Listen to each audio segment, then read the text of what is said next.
Hey guys, it's your boy D03.Benji, that one guy. And I'm here with a stream to explain for those who have seen my story on Instagram the reason why. That's all I'm gonna say.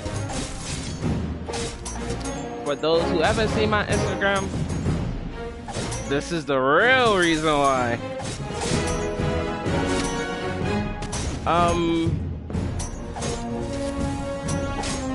I'll start with this.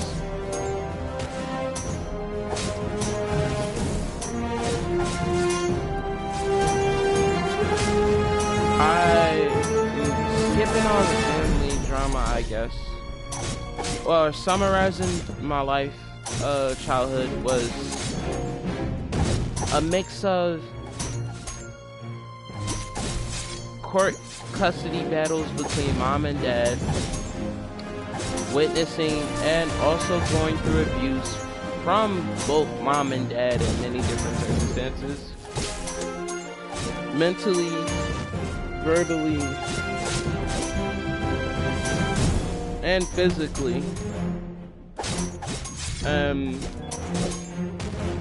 Hospitalizations from mom left and right up until the actual age of 10, because if it wasn't medicine that she would use to try and control me, that was her other way, because instead of trying to hear me out or listen to me, she would always think I'm just acting out. Thank you, mom. And ain't shit dad sometimes. He just he had his own bucket of shit that he kind of was collecting at the time. So just a bunch of abhorrent shit through childhood with that. And amongst that, also going through a lot of traumatizing stuff at school during that time, which was like bullying, actually abuse from teachers, and at mental facilities, abuse from other staff members, and also maybe abuse from some of the patients. Well, some of the patients there too. There definitely was a racist Jewish person. Racist. I'm gonna just say racist. I definitely got a hard ER out of nigga from him, like several times. And I definitely had to fish my Crocs out of a toilet because of him. Several times. But out of that,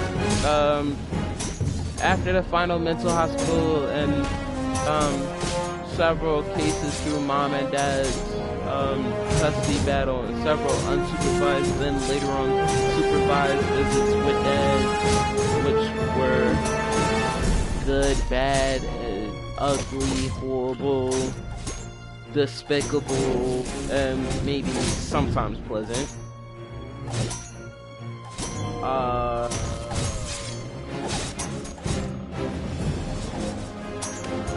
Then after that point, I had to deal with the fact that mom and grandmom had a horrible relationship, which they did not hide from me at all. They just was not hiding shit from me at all. Mom had issues with grandmom. Grandmom had issues with mom because of the simple fact that mom just did not listen to a fucking soul whenever she really felt some type of way. And it was either her way or the highway. And she was taking care of grandmom for a bit of time. She was actually her home health aide for a little bit. But then that role ended up technically getting switched to me because mom wanted to live her life out, and have a teenage dream, you know, go travel, have her life, and leave me with grandma.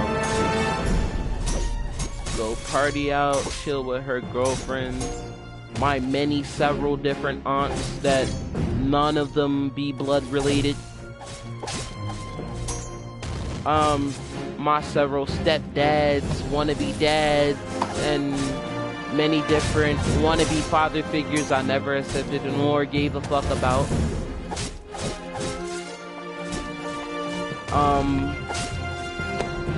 Random strangers and just a lot of people I just really did not like. And just people that with situations and suggestive themes that you should not be bringing around your kids at said age. Like, I'm not even gonna hold you. I should not see you fucking another woman, which I didn't even know you was gay, mom. By the way, shout out to you for being gay. As a child, at the age of 7, seeing you go off into a bathroom with another woman just to hear y'all two fucking and watching Bewitched on TV like that was supposed to distract me. Just so y'all niggas could come out all hot and steamy. And no breakfast, by the way. Yeah, y'all had all y'all breakfast, alright? Fucking vegans. Y'all had y'all breakfast already. Where's my food at? Mommy. What? But no, there's just, and then there was no reason why I should see alcohol bottles, voodoo related shit, literally just out in the open porn. And that was on mom and dad's side, the out in the open porn side. I'm not even gonna hold you. There was a time that dad had to tell me to stand outside the room because he had to go into the room and take porn off of my VHS player that he bought for me. Just cause I don't know why the fuck was porn in my fucking room. Nigga, you have a whole room to yourself. What the fuck is your problem? You got a whole fucking room to yourself, bro. Ex-wife, by the way. Ex-wife. I have no fucking idea. Not my problem. I don't give a fuck. Just stop that. Y'all weird. Fucking weird ass adults. Yes. Just like mom did the same thing. And by the way, this was all in the span of before 10. This was the before 10 timeline. Now, if we want to talk about the trauma, I gotta go with the honorable mentions of losing my sister to a cop for something that technically was supposed to be helping that turned into harming.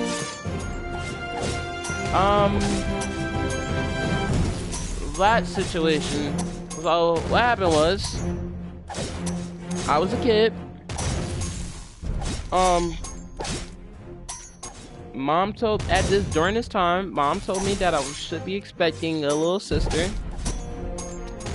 But at the time, I didn't know that that I had lost a sister until literally after that moment.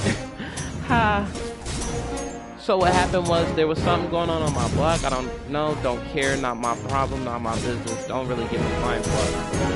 And cops was called, but we also was calling the cops because our neighbors was my dad's fucking family, my uncle and my aunt. And they were arguing with my mom and grandmom, and I don't really care to explain the details, nor do I fully know the details. It was something that was just an argument between stupid ass adults at the time, which also, by the way, long time no see to you too, bro. A lot of shit's happening. Stick around for the stream.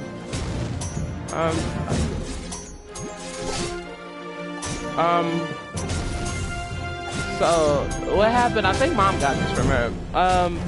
What I came to see was my mom and my aunt arguing, and my aunt and my grandma arguing, and my uncle, I think he was on the porch. He was not around at this time. Like, he was just seen and I heard for some reason.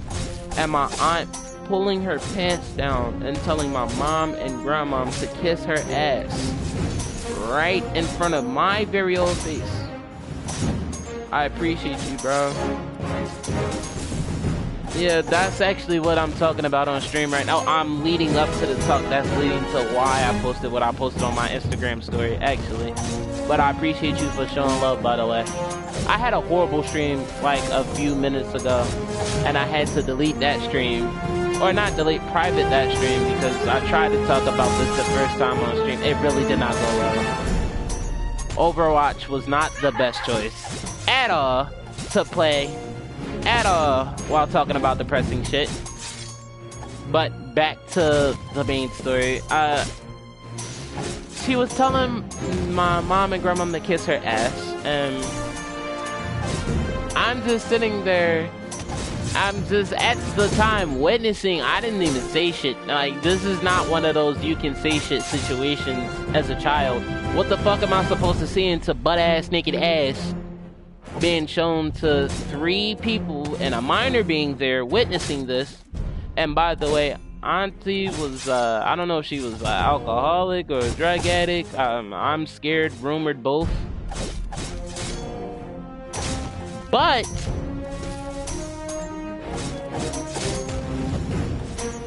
appreciate that as well, wholeheartedly. Best way you can help is just spread this stream, bro. Spread this stream, bro. Spread this stream, for real. Share it to people, tell people what's going on, expose this shit, for real. Cause like, there's more people out here that's just like me going through the same thing, probably went through even worse, and I'm just explaining the shit that happened to me before the age of 10, right before I explained foster care, and that wasn't even a thing that I really wanted to touch up upon. That holds more weight than what the fuck my childhood was. But back to the story again. After that, she continues arguing with mom and grandma. Mom goes back in the house to call the cops. Even though technically there is cops already on the fucking block for another situation down the block. And that's even more of a problem. Why is the hood so bad? Why is the Philadelphia hood so bad? Like, just fucking Phillies. Like, it's like, I love my city wholeheartedly, but goddamn, I would not raise a child here. I refuse to raise a child here. I refuse to raise a child here. But there was another situation happening down the block, but we already had to call the cops because apparently they were already busy with something and we needed more help. We needed backup. We need backup. So, that happened, and then the cops eventually came up because it was this female cop that came up eventually, and she had seen the situation, and she was pulling out a phone to record what my aunt was doing at the time. By the way, I felt like my mom was a dumbass only in this situation because she should have been recorded.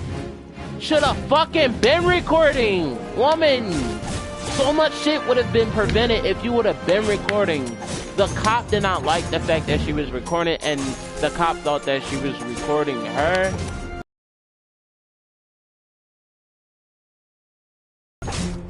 Why would my mom record you personally? I know out of what reason. And she was like, ma'am, can you put your phone away? Ma'am, can you put your phone away? And her and the cop and my mom got into it while my aunt is in the background spicing crazy. I'ma just put some jokes in the middle of this and be like, you ain't gonna swing though. Basically that type of energy. The cop pulls up on my mom to try to take the phone. They end up, my mom tries to keep her phone away from the cop. The cop hits my mom in the stomach, trying to,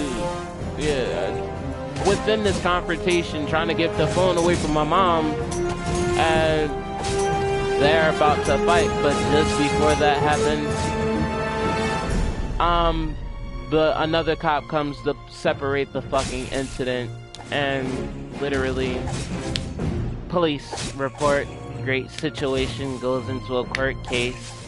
I'm still, by the way, at the time when the cop hit my mom in the stomach, before it even went to the court case and we got on with the whole situation being broke up, I was about to knock this cop's head off. I'm not even gonna hold you. I'm in there watching this whole entire thing, and up until the point where I see my mom get hit, I was quiet the entire time. But once I seen the cop hit my mom, I'm not gonna lie, that was the point where, as a child, did not know any better, but at that time, you did not touch my mom, you did not touch my grandma, you did not touch my family at all. I barely even like my dad, but you did not touch him either. I was the only one who got to touch my dad. No, none of y'all, nah. Like, and I mean by like fighting, like none of that. No. But nah, I had grabbed a piece of wood, and I had 2 items on me that I had tried to swing at the cop with. I tried to swing at the cop with a 2x4 and a broken glass bottle. And to be fair, I'm gonna give you the context to why. She came up the steps. My mom didn't approach the cop. The cop came up the steps with my mom having the phone in her hand and trying to move the phone out her hand. Trying to snatch the phone from my mom, but then decides to gut check my mom and hit my mom in the stomach. I'm seeing all this. Grandmom's holding me back and trying to like tell everybody to calm down. I say fuck everything. People gotta go, heads gotta get knocked off. As a child, I talked so little as a child. In fact, I mellowed out compared to how I was as a child. But after that, I got brought back into the house, and the entire time I just was crying because I couldn't understand what the fuck. Why the fuck was a cop trying to hit my mom? And what the fuck was my aunt up to? Why my uncle wasn't stopping my aunt? And why the fuck? Because them two already had issues with them from the get-go. Just,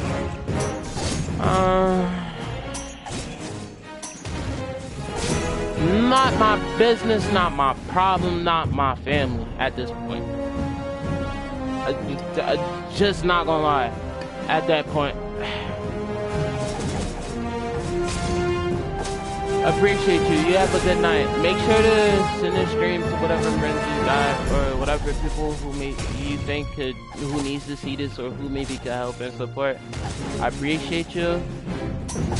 Thank you for coming by for the stream. You have a good night. And if you want to watch the rest of this, just come back. This will be on the channel anyway. And on a GoFundMe. Expecting there to be a GoFundMe later on. But you have a good night. Appreciate you and love you. That actually ended with me finding out that my mom was pregnant at the time. It was a girl, and that resulted in a miscarriage. And mom told me that like maybe a month after that, and that fucking broke me.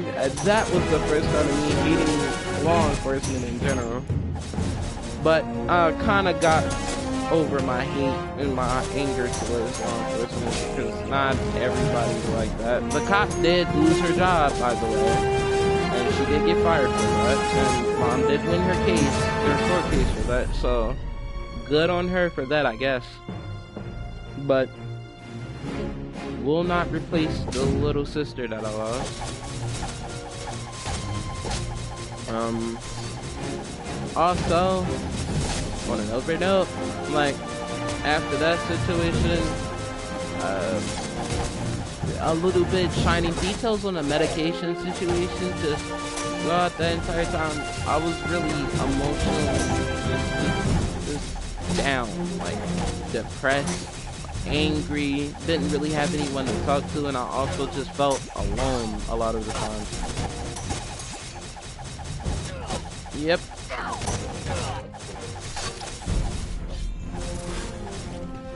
And just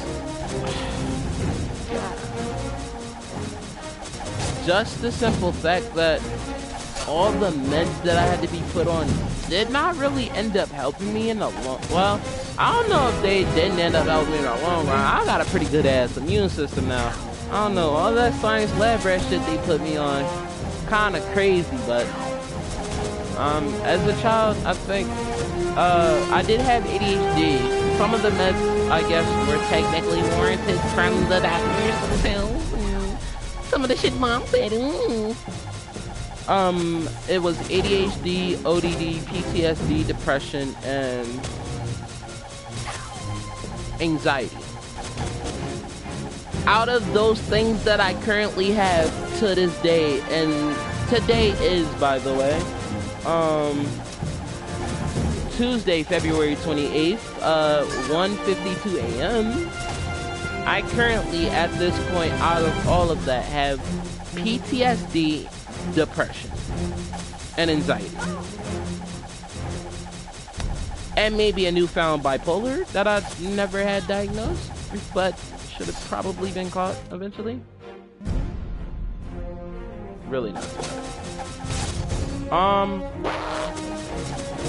So, with that being said, I think a lot of the shit that mom was pushing on to me as a child, and a lot of the shit that, again, as I said at the beginning of the stream, was just because she did not really know how to handle me or talk to me or get through to me or how to communicate with me at all. So she didn't have any other way but hospitalization. And she used that as, actually, if it wasn't medicine, she used that as her means source of how to parent me, in a way, was through the hospitals, to help correct my behavior or anything like that. Which I wasn't really some bad bad child. You can ask almost pretty much every teacher I've had throughout every school. If any of you swatters, or if any of you IP address leakers or doctors want to find out anything, or if before they were famous ever wants to do like a video on me some way in the future, here you go. Fuck.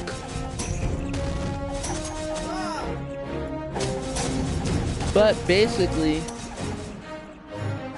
I didn't really have any fucking problems as a child. I just lashed out a lot and didn't really have anybody I could talk to. I had a lot on my mind and I was really fucking depressed.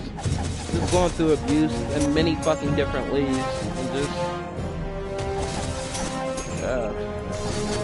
you know, and throughout this story, all I'm gonna say is there's gonna be a common theme that you're gonna hear. It's just gonna be that hurt people. And I'm not gonna lie, I hate my mom's guts. Like, I hate her soul. Like, almost, like, hate her entire existence. Like, I'm not gonna lie, at this current point, that guy came, the person who came into my stream literally was coming to me about me posting something about me being homeless at the current point, which is something that technically, well, not even technically, in all actuality, is her fault and stemmed from her from the get-go. But we're gonna lead up to that. Getting through the medicine shit, I'll just list all the medicine, all the pills that they were shoving down my, well, that they have shoved down my throat throughout the ages. I'm not gonna put them in order, cause even I don't fucking remember. I don't even remember all the unknown name of the pills. I just remember the pills that really fucked with me. So, here we go. Ritalin, Adderall, Prozac, Concerta, and the very last one, which actually almost took me off this fucking earth, Abilify. And that was given to me. By the way, this all takes place before 10, which is technically the before foster care timeline. basically all those pills and some unknown shit, the ones that some of you guys have probably heard on TV, some probably haven't heard on TV, and some of the over-the-counter ones. Yeah, a lot of medicine, a lot of drugs from different facilities, and they mixed the ones that actually the ones that fucked with me the most, which were the last two, which was Concerta and Abilify. Concerta was something that was supposed to help me with ADHD or help me stay focused, as Mom liked to say it in her cutesy ass little way, and all the doctors basically were saying it to me in many different ways.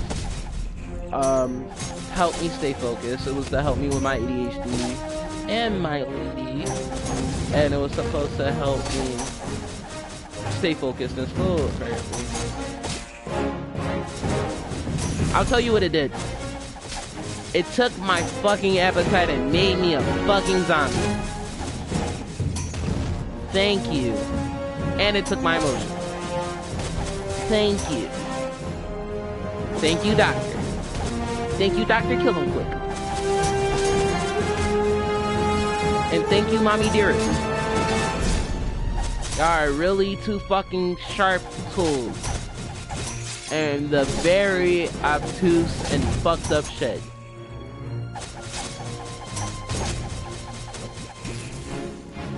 That just was a can of worms. I had to fucking, I'm finally glad that I eventually did get off the medicine. That was like eventually during foster care.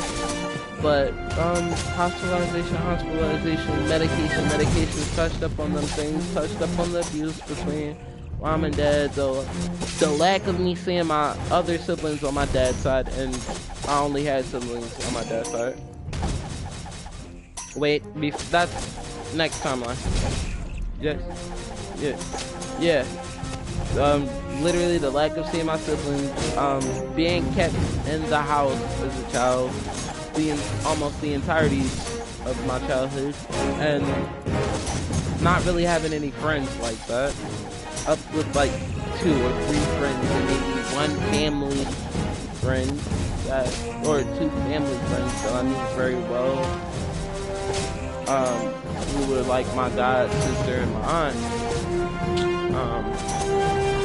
Those 2. As a child, that was about all I had in my life. And then there were the 4 walls, the game system, the Nokia,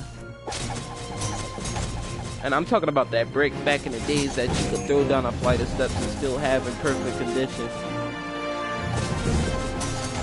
I think touchscreen T-Mobile phone, something like that.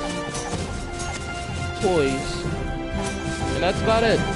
Because me and Mom, if Mom wasn't at work, she was out with friends or partying or going to see the next Boyz II Men concert. And if it wasn't that, hoeing. But I'll leave that one to itself. Not my business, not my life. I don't give a fuck. I was with Grandma most of the time. I love that fucking woman. Like, she is my soul. She is my queen, my pride and joy. I love her. God bless the dead. And I hope that you do not turn any injury from seeing our family today. Because, yeah, she really wanted to keep us together. But that timeline of my childhood, the pretty much 1 to 10 timeline, was all of that shit was happening, plus a little bit of like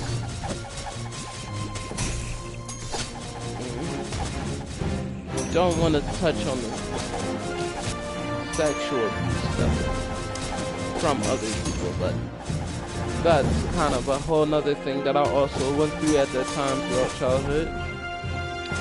And then after that, I think the ending of the 1 to 10 timeline, or the 1 to 9 timeline going into 1 to 10 timeline, is the very last the very last mental or psychiatric facility that I was into.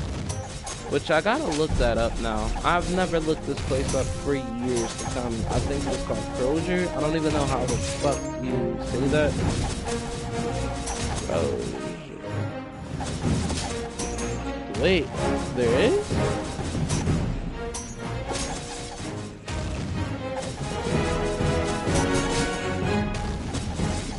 It's real?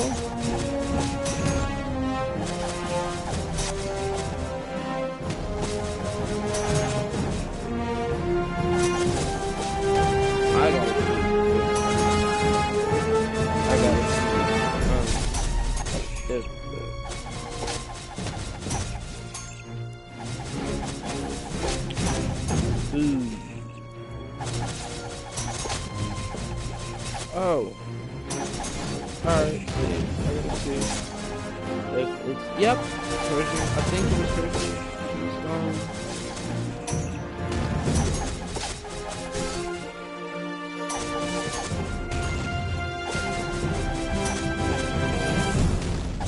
God damn, I looked at all the reviews for this place, all 1 stars. Crozier Keystone Psychiatric Upland, Pennsylvania. God, that was the last. Nah, I'm not gonna say it. I didn't go through anything bad while I was at Crozier. I just know that was the last place I was at before I went into foster care. I stayed at Crozier, and then for a time, I think after a while, went straight to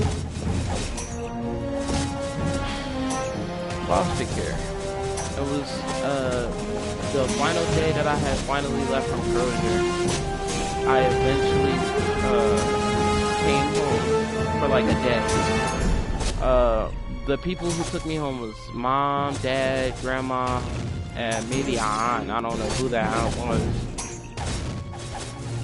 And if I do know who you are, you ain't talking to me currently, so. Hope, one day I hope to get a camera because I did flip you off just a little bit. I did flip you off just a little bit. But yeah, came home for that.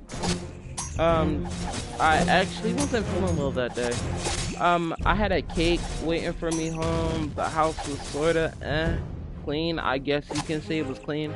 My house has always been a hoarder house, like those houses that you see on TV on I don't know where they air, A&E. I don't know if they're on E Network, A&E, or whatever fucking channels that they air those, 90 Day Fiance and all those other fucking channels. But it was a hoarder house. It was cluttered. Definitely also very fucking damaged. There was holes in the floor. There still are holes in the floor. You definitely could feel like you were falling through the floor in the front porch. And definitely could see through the floor in the living room. In certain spots there were holes in the floor. Still are holes in the floor. And in the kitchen is just where everything went to shit. It's like somebody was rumbling in the bitch. Like like a superhero fight happened in that kitchen, and like there's a hole in like the kitchen, like going to the backyard. Above the door in the left corner is like a hole that had to get patched up, and it's not even fully patched up, has not been fully patched up for years. And then god damn, there's a hole in the kitchen floor that you can see in the basement. Actually multiple holes in the floor. Then the fucking refrigerator looks like it's leaning into the floor. And the stove is on a fucking big board on the floor because the floor is cracked up on. I could just go on about the kitchen. That was just the kitchen. The doors are all fucked up. All of the doors in our house was fucked up. And pretty much all of the doors in our house, or in the house, are still fucked up. So you got that. gay to making changes. Oh, we doing better as adults, I guess.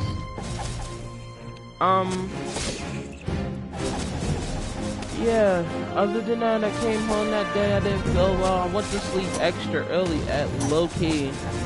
And I actually fucking was an idiot dipshit for going to sleep hella early. Because I didn't spend much time home before the next morning, 6 to 7:30 a.m. Me getting up from my mom telling me to get washed and dressed because we have to go to court. Why, Mom? Why do we have to go to court? Don't ask questions, just get dressed. We get in a ride. We take a cab there. Because at this time, Uber didn't exist. So, people and at this time, the yellow phone book was still a thing. So, we had to call a cab to come get us and take us to court. So, I'm up here listening to Fun. I think it was some nights. And I'm up here thinking in my head as I see the courtroom, like not the courtroom, the court building coming up. And I'm just wondering what the hell's going on because I just came from a psychiatric facility. Why am I going to court the very next day? And I have not been home that long. I just woke up, by the way. I didn't even eat. That's crazy. I didn't even eat that day. That was fucked up. How y'all gonna do me like that? Then, when I get to the courtroom, the court building, we get into court, we get ourselves registered for our court case that we gotta go to. We're sitting there waiting. I see Dad and my DHS worker. By the way, one of my old DHS workers. He's an asshole, by the way, and I'll explain that later during this specific part. And just every other fucking person in there who had court cases and all the cops, all the fucking guards, and all the other fucking court people, whatever. I was a kid back then, so fuck everybody. I just wanted to go home and fucking go back to sleep. Maybe watch some fucking Saturday morning cartoons later on. I don't know. Was it a weekend? I'm not even sure if it was a weekend or not. But I think it was if it was a weekend, definitely was watching Dragon Ball Z Kai and Sonic X. Then after that, literally, they called us in for the court case. So they take me specifically in the judge's chambers for the beginning of the court case, like the very start of the court case. And that's it. That's actually it. The entire court case, I was sat out of the entire thing. With that said, DHS worker, this is a bald, colored fellow.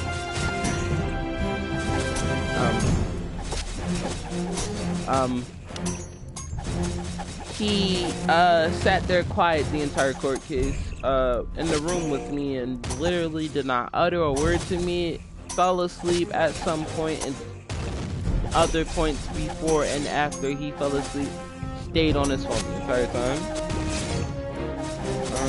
Me with my ADHD having ass was just around the room, either trying to find a way to fuck out or looking at shit because I was curious and being like, ooh, what's that, what's this?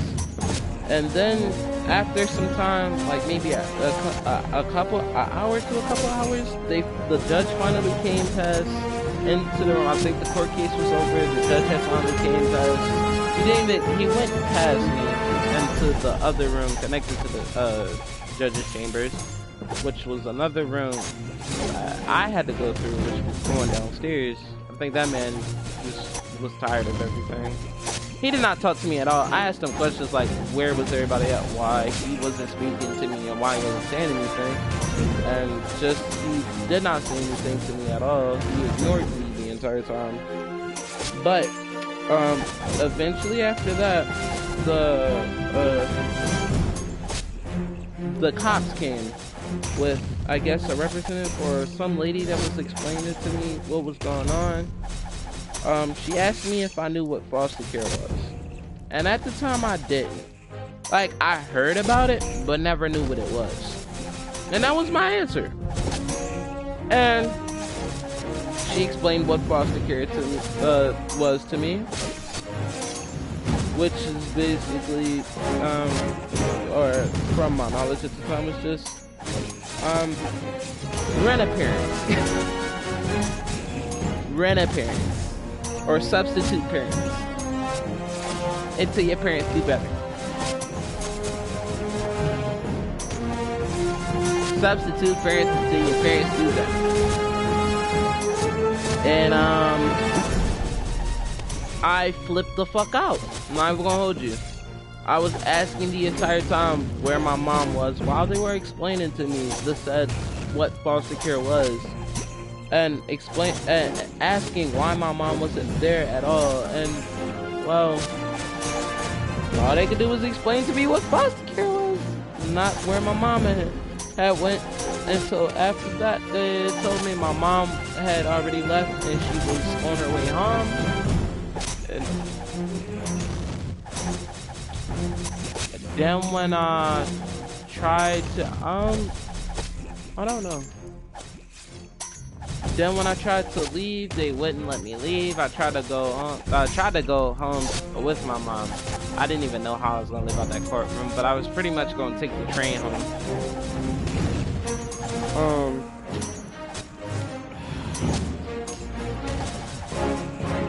At that point, I trashed the judge's chambers because I was freaked the fuck out, and I had to get cuffed and taken down to a little cellar to keep me calm, or to keep me from damaging anything else or myself at that point. And I'm crying hysterically, and all I could see outside that window was that same bald fucker who stared at me that entire time and just ignored me that entire court case. And then I met my first, my actual first foster agency worker. Took me into foster care. Alright, I'm gonna just call her Miss J. She was a very good foster parent. I mean, not foster parent. Like case manager, very good foster agency case manager. She was cool. She ain't really do anything to me, actually. She was a very cool, nice lady. Honestly, she was a Pisces just like me. And I appreciated her because she actually did look out for me. She actually, in a lot of ways, looked out for me more than just a client, to be honest. And after this, actually, probably later on today, because it's like early in the morning, later on today, I'm gonna probably get that lady a call for old time's sake. And just talk to her and update her and shit. How she been. But no, Miss J took me to my first foster house. It was a good foster house. It wasn't actually bad. The foster man was a good man. Rest in peace on his soul. And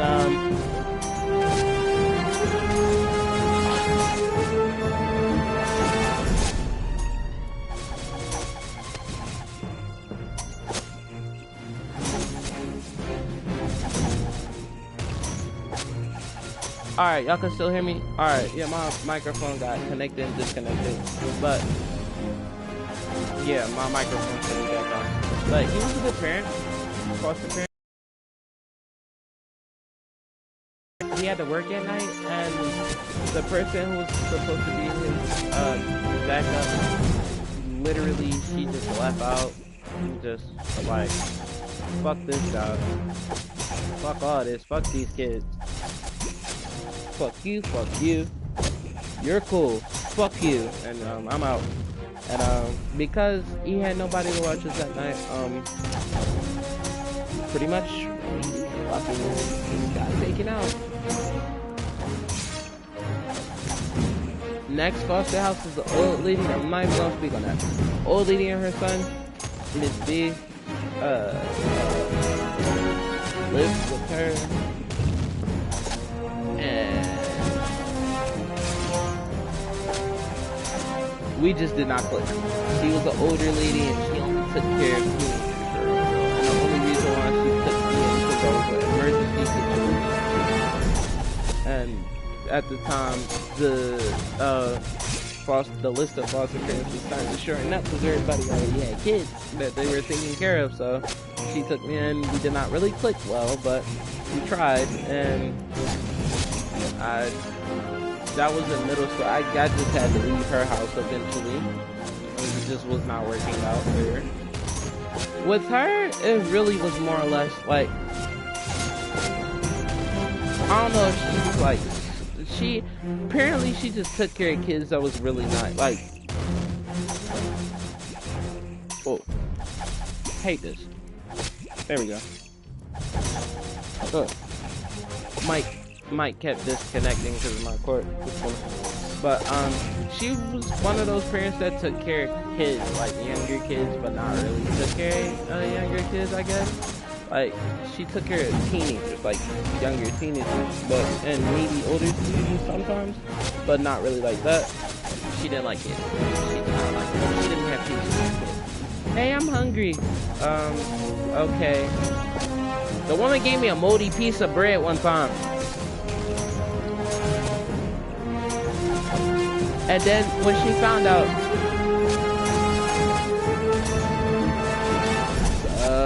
long time no see, Melly. Literally, she gave me a moldy piece of bread, and not gonna lie, after that, she didn't even realize that it was like moldy. She got on my ass because I complained to her, apparently complained to her about it, and her eyes. Nigga, it's a moldy fucking piece of bread that you trying to give me on a peanut butter and jelly sandwich, you fucking asshole. So like, we just did not click, and I had to get removed out her house. Then I got moved into the respite house because, like I said, there was no foster houses at that time that could take me because everybody was pretty much full. And then at that point, it became literally the last house I was at, the second to last house I was at. This is Idle Champions. I actually was put on, this is called Idle Champions of the Forgotten Realms. This is a Dungeons and Dragons game. I'm just reading what I see on the screen, bro. I'm not even supposed to. It's an AF game. You can play an AF game. I don't really play an AF game. I am idle inside, bro. Idle inside, bro. So, the next foster house, this was like me going officially into middle school. Now, this one was a tough fit. Yeah, I'm not even going to. This one kind of was one of those. All I'm just going to say, I went through a lot in there. I'm just going to list the things I went through in there and just keep it at that.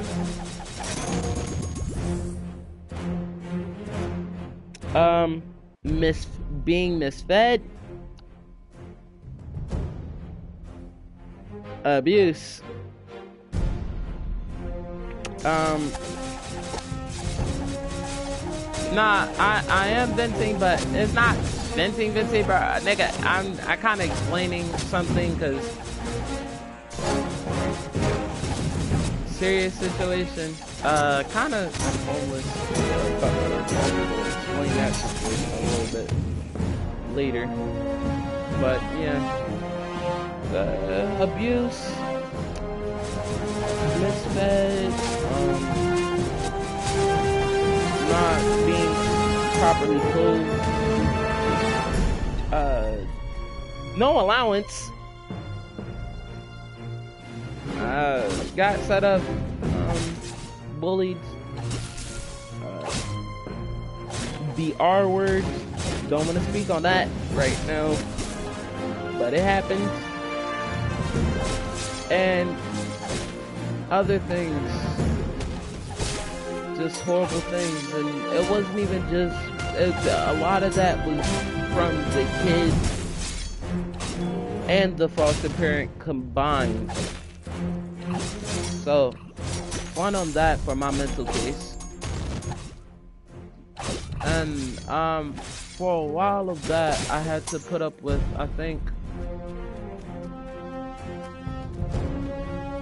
just the absolute abhorrent bullshit. I'll just pull off like 3 cases from this fucking foster house, so I'll just let y'all be the judge. And just within the 2 weeks, you get into a situation because I don't even know what the random situation. It's a random situation.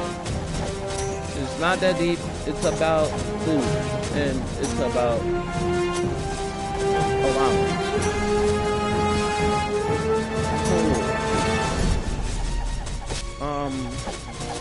Well, no, the 2 weeks, within the 2 weeks, it wasn't even about the allowance. It was just the food thing.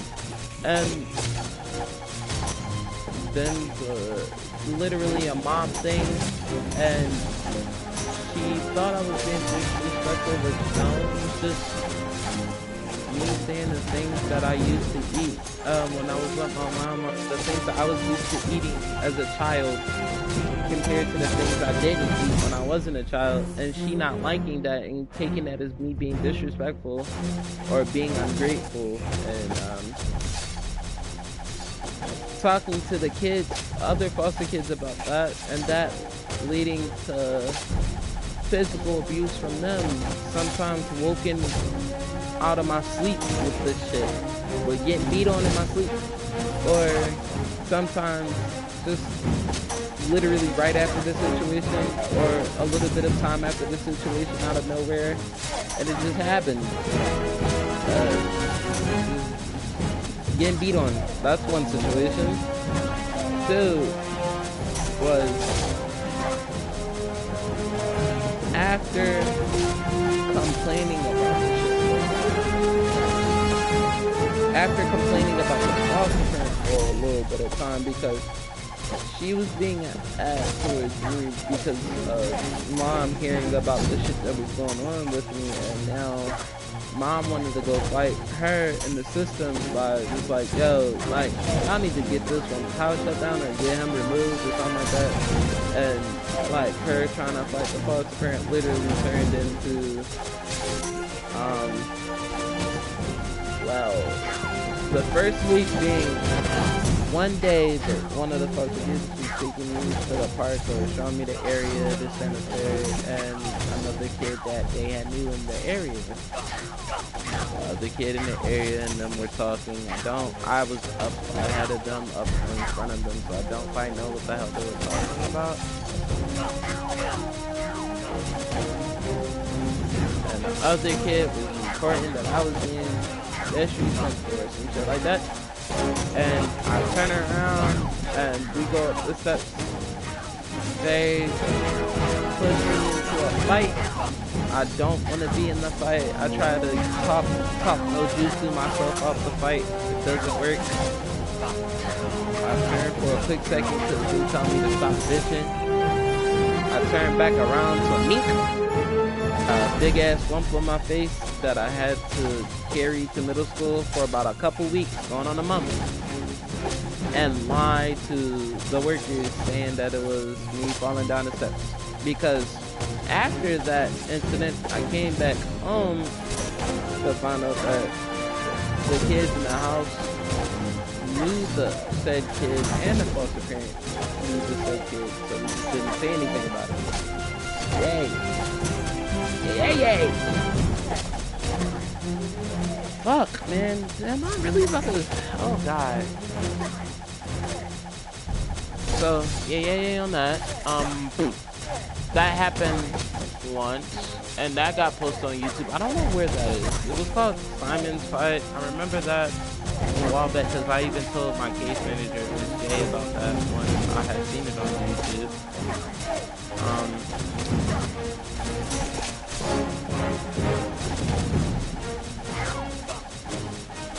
After that,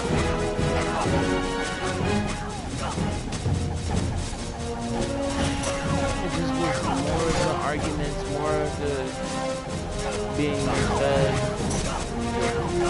being and all the not being paid, shit like that. That just continued.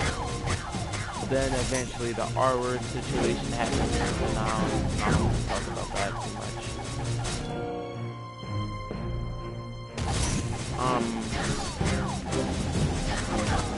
at that point, I really was alone, didn't have anybody to talk to. Mom was kind of making the situation bad for me.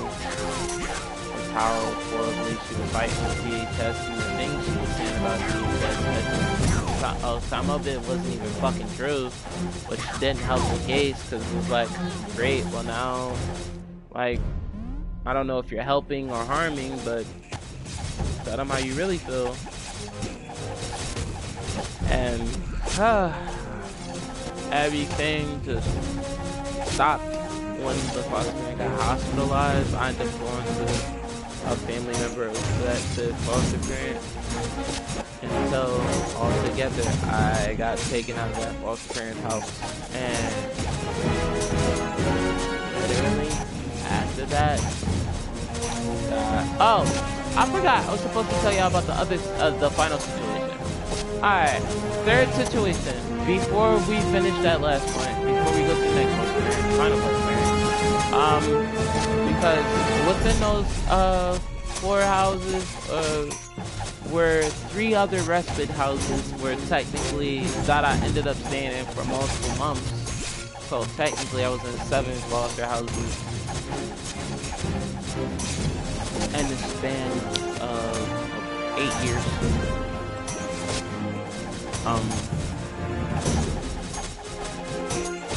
After that, I think the third situation after the whole Simon fight thing was that it was a Thanksgiving holiday. Everybody, I was forced to be in my room for some reason. I think I got into something at school because a kid was bothering me, and I had got into a fight with him, but it didn't matter because I participated in the fight, so I still got in trouble. So when I got home, I still got in trouble, and I was defending myself, and fuck that bullshit, because I'm not doing it. My kids, if they fuck with you, knock them the fuck out.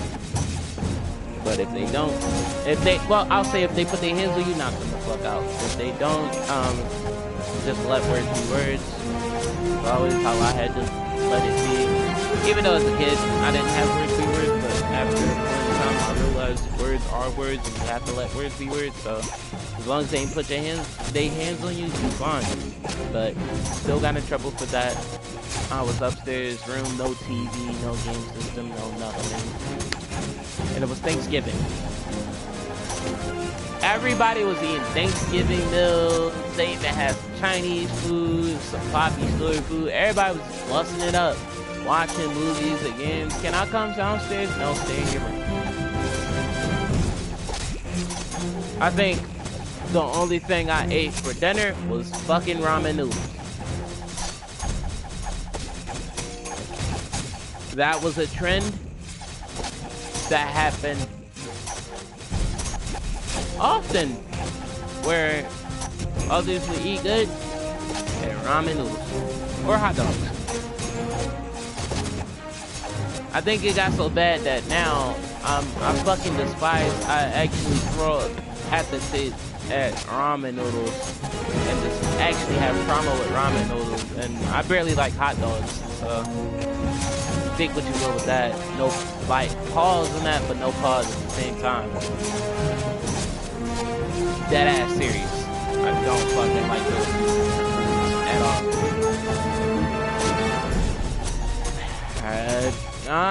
And it's crazy because usually you would think there'd be peanut butter jelly or some shit like that that you would dislike, or you would force a kid to eat over anything. But no, ramen noodles.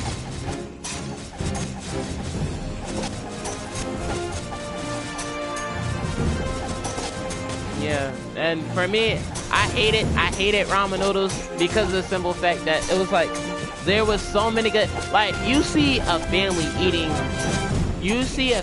eating fucking a cooked turkey, maybe some fucking, some stuffing, mac and cheese, mashed potatoes, all this shit, then some fucking Chinese food, this, that, and the third, all that shit is cool and all, and then they tell you, in front of everybody else, to go make some fucking ramen noodles.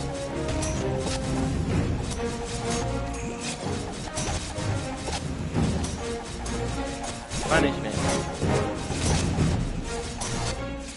The school incident. It was that deep. They dragged that shit hella hard. And so that was the third situation. And I later come to find out that the person that came in for that third situation actually happened to be a family member of the next foster parents' house I went to, who was also a family member of this said foster parent that I'm talking about currently. So yeah, I went from one foster parent's house who was this ass almighty to the next foster parent's house who was related to ass almighty. So yeah, we just keeping it in the family. This is Philadelphia for you guys. If it wasn't this next foster parent, after I had got removed from a close family member's house, I went to the next foster parent's house once they finally removed me from that foster parent's house altogether. Told Miss J about everything that had happened. Wasn't really fucking looked into. I don't even think anything really was done about that situation at all. And honestly, I don't give a fuck. It is what it is. To be fair, I'm in a way shittier situation now than back then. Technically. So, yeah. Every situation I'm about to explain to you will get worse over time. So, started off at the last foster, the very last foster. Started there first couple of weeks, everything was fine. Got acquainted with each other, got used to each other. Got actually good communication going, good flowing. Mom gets involved and starts throwing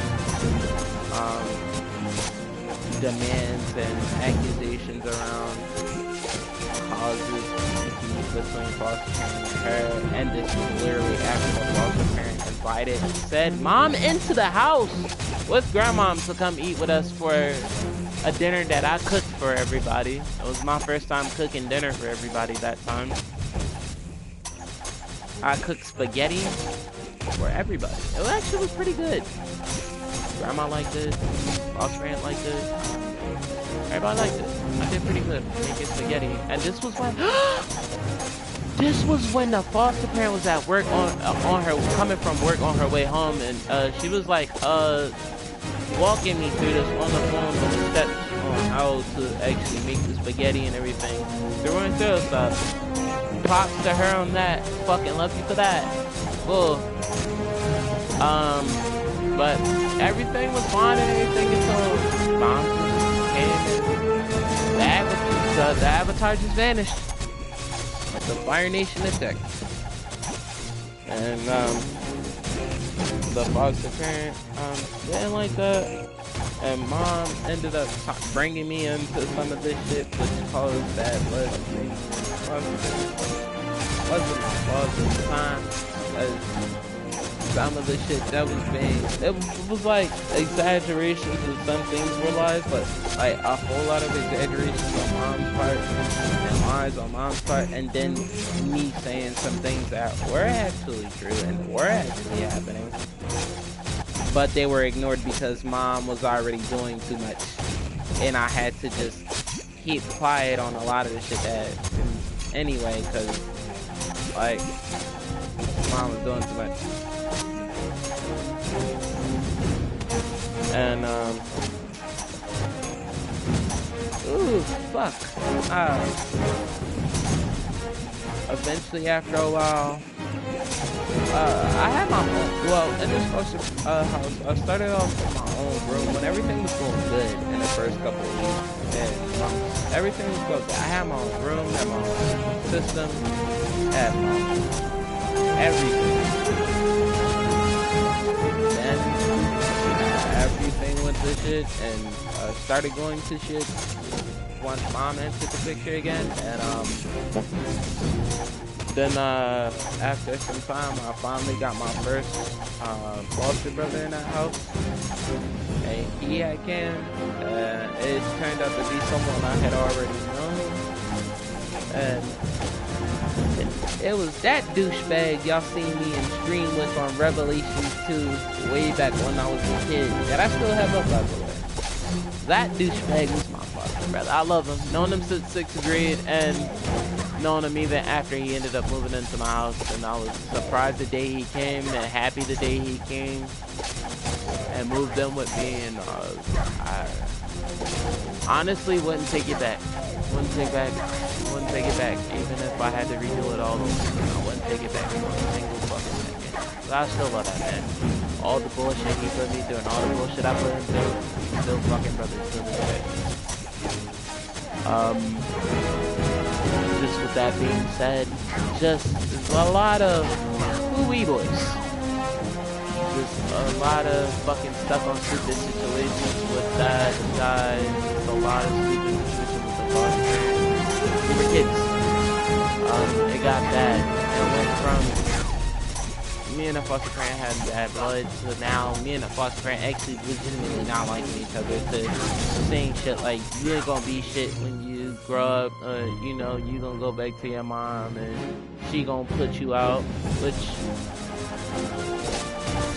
damn, that happened to be true later on down the line. Yeah, it'd be the bad ones that say the shit that actually end up coming true. Then after that, it turned into literally us arguing and saying mean and hurtful shit to each other. Isolation between me and other foster kids. Like, we stayed in our respective rooms, and sometimes we used to fight anyway. Like, there's part reason why we stayed to ourselves so often. She took heavy fucking extreme fucking cameras and just shit that I would expect from a fucking psychiatric facility and a regular foster house, and it just fucking confused the absolute fuck out of me. And coming from a Philly kid, a colored kid myself, this was a very much white-black family I've never been part of. No racist, no, not trying to be racist, but coming from my geography and coming from my background, this was some shit I'd never been a part of. I ain't never witnessed no shit like this before. Niggas having to eat one at a time, come upstairs from their rooms, cause eventually we moved from the actual rooms that was upstairs in the house to the basement, to the rooms in the basement. And my room was from the beginning of the front of the basement to the middle room to the back of the basement. And we had to come up after a certain point. It got so bad we literally were coming up one at a time and eating. We weren't participating with each other much besides conversations. We stayed to ourselves, stay in our areas. We didn't come into the living room much unless it was like group activities. Like, it really got bad. Like, you couldn't touch food in the like refrigerator all freely and willy-nilly. You had to ask for everything. They for you, and it got bad. It really got bad and strict. It felt like a fucking psychiatric facility. It got bad. Like, it got really fucking bad. And just with all that, the arguments and the verbal abuse from the foster parent, because it was nothing physical from the foster parent, it was more verbal abuse and shit from everything, and it just got really fucking toxic. It was a toxic relationship, a toxic environment, and with all the situations.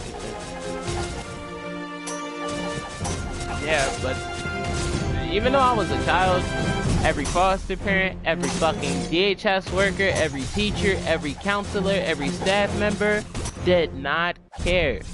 They seen that I had talked like how I am currently talking now, but with a little bit more better dialect and better impediment, I guess. And better like conversational vocational speaking, I guess, whatever you want to fucking say and whatever big words you want to pull out the fucking dictionary. Basically, because I spoke well and comprehended very well for my age, They just basically said, you're smart, you're responsible for yourself. Basically, you're responsible for yourself. And that's basically how a lot of that played out. A lot of situations, a lot of things were on Ben because Ben knew Ben apparently. I really wanted to go back home. My mom was just giving me all these fucking falsified hopes and dreams of me going home. And it just was so fucking horrible. The grapevine of you gonna come home to work with me and help me out, and fight with me, and we're going home. We're gonna get you home, Benjamin. Benjamin ain't go home until fucking 8.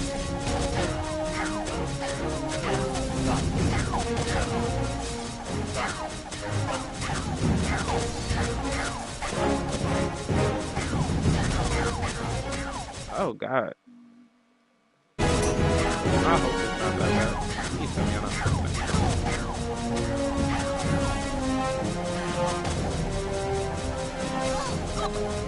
Alright.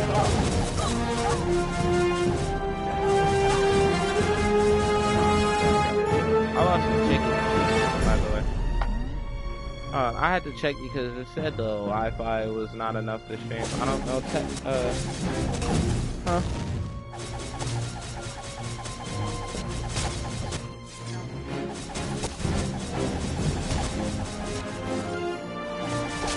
Oh, alright. The Wi-Fi went out for like a hot second. It was just acting weird. But yeah, fast forward past foster care. All the toxic shit and all the horrible shit that had happened was finally fucking over. I had finally turned 18. I finally had came the fuck home after all the bullshit that I went through. Because in the last foster house, there was no actual, like, serious abuse. Just toxicity, verbal abuse, and like of being paid or treated well. No physical abuse though. Nothing I can report. Only physical abuse was what the kids was enacting on each other in the house. That was about it, and that was when we got tired of touching shit and just rumbled that shit out for the one time. Or the 2 times. Or the 3 times. Maybe so. We all had multiple different lives. I only fought Brody bro for that one time. For that one house actually. I only fought Brody bro mostly. Like me and him fought over stupid shit. We fought over chores. We fought over food. We fought over dumb shit. Like nigga, we fought over his argument with other niggas. Nigga, we fought. There was one time, the last fight we had was him and that said foster parent arguing, and they decided to bring it down in the basement while I was sleeping, by the way. I got mad because this nigga and her wanted to take this shit downstairs, and I told them that I was sleeping. This man acted like he wanted to puff his chest up to me, and we just turned the whole entire basement into a fucking WWE TLC match. He's slamming my head into walls. I'm throwing him through doors. We rumbling it out. We spearing each other through rooms. Nah, but I gotta get this all up. Just interesting shit. Interesting fights. And after I got out of that, I finally got home at the age of 18. I still had that warning in my head, those many warnings that I wasn't gonna be shit, and that literally after this, mom was gonna put me out. I stayed with mom a little bit after I turned 18.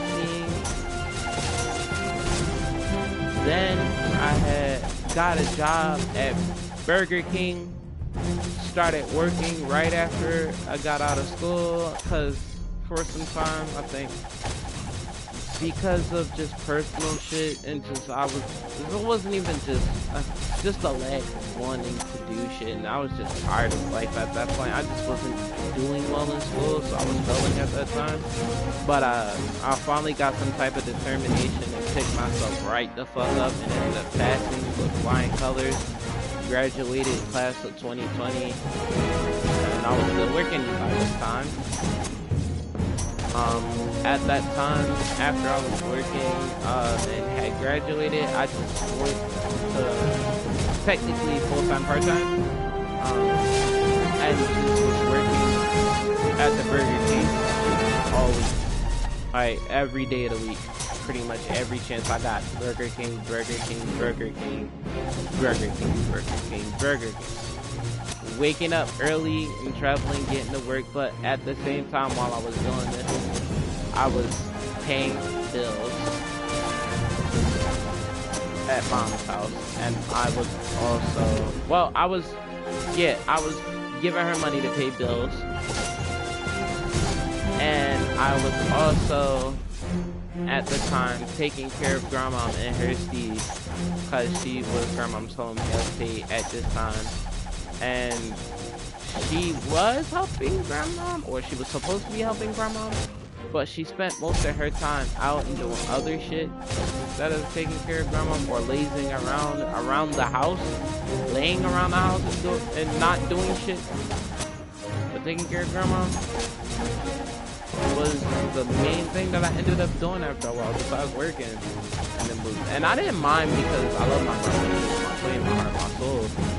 But it got to a point where like I was doing everything mom was doing, and mom was getting paid to take care of grandma for the home health thing, and I was not getting fucking paid. But I still did mom. I just felt some type of way about that because mom, even at that point in time, was trying to push grandma onto me just to leave the house and leave me in the house with grandma to get her own place so I could take care of grandma, and then she'll start fucking paying me something. And I straight up said fucking no, and then mom just straight up offered / threatened to put grandma in a fucking a facility, like old people home. And I'm like, are you out of your fucking mind? Grandma may not be like able-bodied, but she's very ripe in mind. She ain't senile. The woman can go to the casino, come back home, on the way home, whip somebody ass, get on the news for it, and still be home to live to tell the tale, light up a cigarette and eat her sherbet and watch Highway Patrol and The Price is Right. Just fucking fine. I don't get what the fuck you're talking about. Are you out of your fucking mind? And me and mom butt heads about that shit. And no, that shit is fucking wild to me. Just cause you are not getting to live your life for technically something that, yeah, you chose to do, by the way, on multiple things that you chose to do, you want to leave that all on me. The youngin' at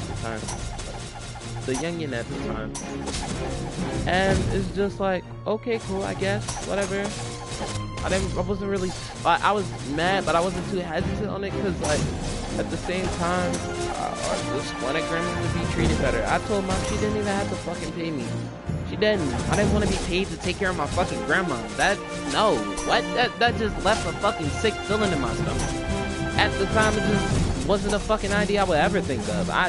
And because of how mom was treating her home health aide job and how she was taking care of grandma, I low-key got a bias against home health aide jobs in general. Shit, or at least family, taking care of family as home health aide.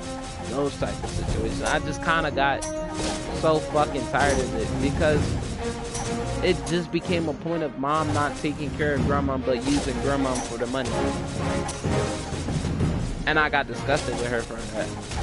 And then her and grandma was arguing. She wasn't fucking taking care of grandma well. Her relationship, like I said, was still ass. Because of whatever shit that was going on between them. I refuse to speak on it because it's not my fucking story, not my life, and not my business.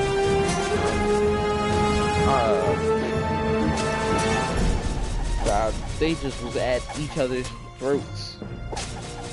Fuck you, mom, you're a bitch. Are you serious? Like, you're my only, like, you're like my only daughter, like immediate daughter with me out. And grandma had lost my aunt Debbie. That shit took yeah. That shit. God bless the dead on that too. That took a toll on her. So it was like grandma was already grieving and shit was already heavy on her heart. And like mom wasn't fucking helping. Then me and mom's relationship wasn't helping grandma's mental state. And she had to witness me and mom's arguments and fights. And just the stupid shit that mom had did during the foster care timeline between us and after the fact, because mom has done more shit than I've even explained, even within the foster care situation. It was one point my grandma didn't even fuck with me because she thought my mom had literally brainwashed my grandma so much to think that I didn't want to come home. I didn't fucking love them, and I just rather be in foster care, even though I'm going through so much literal fucking hell. Could not want to be anywhere but foster care, because I really was enjoying my time there. And she just had just all of that shit was mentally and physically taxing on grandma, and I just wanted her to be treated better. So I didn't really hesitate on taking care of her, but I didn't want to be patient.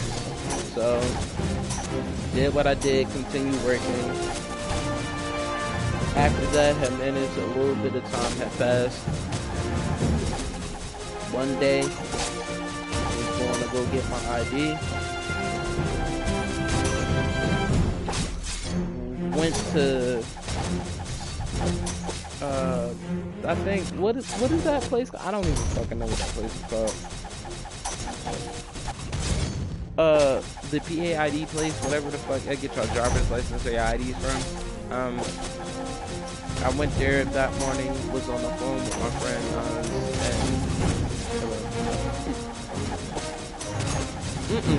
and it wasn't that. It was downtown, and it was yeah, it was at the subway. Yeah, that building. I went there to go get my ID. I was on the phone with my friend at the time, and I think at that I was coming, wasn't able to get my ID, so I was coming on my way home to go let mom know, then go job hunting, then I was probably gonna go meet up with my friends later if I had enough time, but I wanted to also go binge watch anime. One Piece, that my friend had put me on at the time. Then after that, came home, said hi to mom and grandma, told them about me not being able to get my shit. Afterwards, came back downstairs. They were upstairs. Before the after I told them about the me not being able to get my ID and me needing my shit, grandma and mom were in the middle of watching a funeral for someone famous on the news, and I was talking to grandma about it. I was like, why do y'all watch people, why do y'all like watch that's not mentally taxing on y'all? Like, why do y'all do that to yourselves? And she was like, well, some people are able to do it, some people are not able to watch one's funeral. Some people are just grieving with that person, with the family and the other people, but the people are fans of that person. And some people are just like really care about that person. Some people are just connected, and some people just want to celebrate that person's death because they're probably in a better place. And I just took that answer, and it's a beautiful fucking answer. Fuck, that'll take me to tears. That'll take Amanda to tears, hearing it from her the way she explained it. But I let it go. I went downstairs, ate some food, and was about to start One Piece. Boom.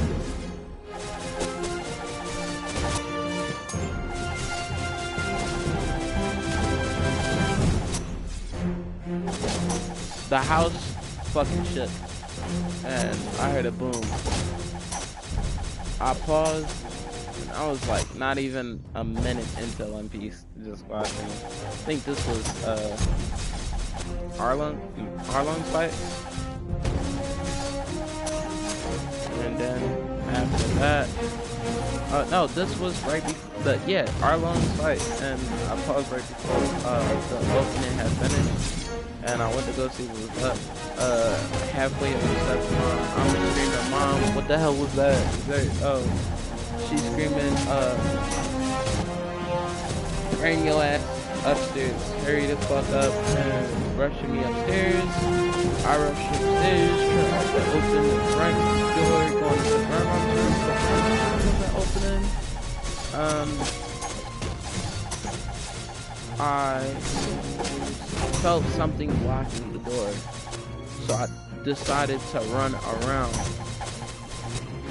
And I seen Mom fucking panicking, oh my god, and then just fucking anxiety and mess. But Grandma fell on the floor, and she's at this point pale, choking out. I don't know what the fuck's happening to Grandma, but she's fading rapidly without screaming, crying, doing anything. The first thing I do is get around that fucking bed, hop over that bed, and start performing CPR on Grandma. Performing CPR, trying to keep her alive, or whatever, just trying to fucking save her. Doing CPR and telling Mom to snap the fuck out of it and call the fucking cops. Call the ambulance, call 911, call someone while I'm doing CPR on Grandma. And she's too fucking hysterical, flipping out, understanding people in situations where they go through what they go through, everything. Not everybody knows how to handle the situation. Some people freak out, some people are quick to action, and some people flee. I'm just one of those people who are more quicker to action than anything. And at that time, I just wanted to help and save Grandma. So, doing CPR, Mom wasn't able to. I told her to get the fuck out the room. She got the fuck out the room. Then I called 911. I'm on the phone, 911, telling them what's going on. I'm like purple. She's fading. Like she's gone. Like not even breathing at this point. Like she's wheezing like her last breath at this fucking point. Her last breaths at this fucking point. And I'm just like talking to 911, and they're telling me I'm doing good to continue doing CPR and everything on her, and to give her mouth-to-mouth resuscitation and just continue trying to give her oxygen. I'm doing everything I can, and until 911, stay on the phone with them the entire time until 911 gets here. They finally get here. They come into the room, they come around, they find out that I was the one who had Grandma. I'm literally losing Grandma. Like, Grandma stops breathing. She dies in my arms. Like, that broke me a little bit. Like, I see her wheeze out a final breath. That shit goes. And then I stop, like, I continue doing the CPR, and they finally get into the room, and I give her a pulse. I actually, like, they tell me I gave her a pulse. I brought her back and gave her a pulse for, like, a bit. Then they told me to leave the house while they work on Grandma to try and save her and bring her back. I leave. I go to the convenience store, and then I go job to a store that was trying to hire me, which was a Family Dollar, and the owner or manager at that time, which I know closely, she was another Missy, but God bless her. She's a very nice lady, and I thank her for the support she gave me during that time. Because that was the first time I cried after I left that house. I went to Family Dollar, and I told her everything that was going on, and she just came around the corner and hugged me, and that was when I finally fucking broke down and started crying. It was over for me. I'm not even gonna hold you. That was when everything emotionally finally settled back. Grandma was in a life or death situation. And I really had to, like, try and save that woman and bring her back to fucking life. And I actually did bring her the fuck back to life.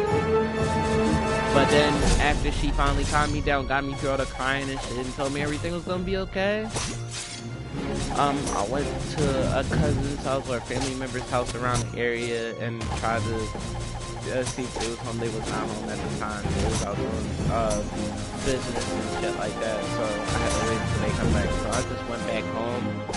My aunt was there, and about the time I got back, it almost felt like one of those scenes in the fucking wild, like in those fucking cowboy movies where everything is just quiet and empty, and like you can almost see the fucking dust ball just rolling on past the screen.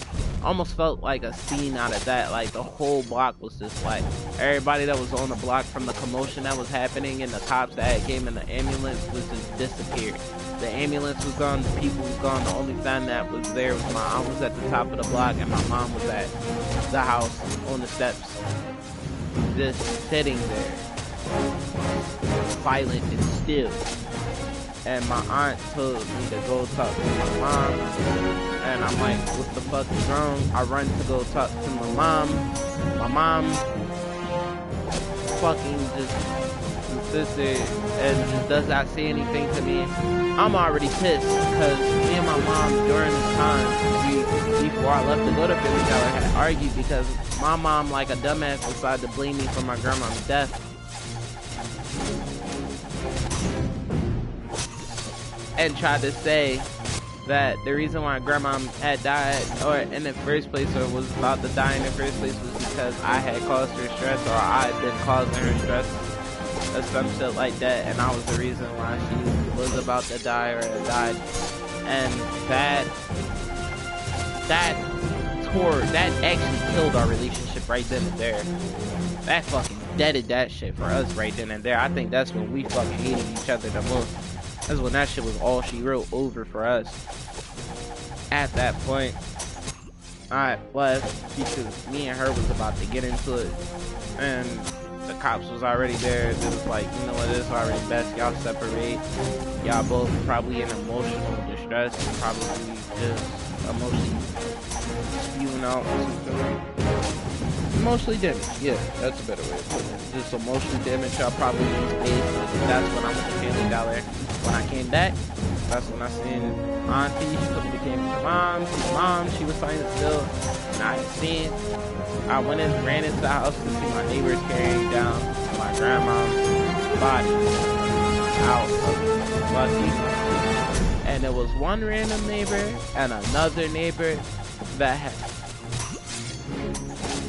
just, yeah, me, I already know, I know, I need to get all this out. Yeah, I know people want to know, but this is all this shit is building up, trust me, all this will build up. So, I see one of the neighbors is a random neighbor, the other neighbor is a neighbor that had previously already had problems with mom and grandma, in fact had put mom in the hospital, had put his hands on mom and put her in the hospital over some stupid shit that I had found out one night after school in foster care, and never settled that. He was carrying and I looked at mom, I was like, why the fuck is he carrying my grandma out the house? What the fuck is your problem? And I was about to snap on mom, and then mom was like, wait, she's gone. Then she's gone. Like, what?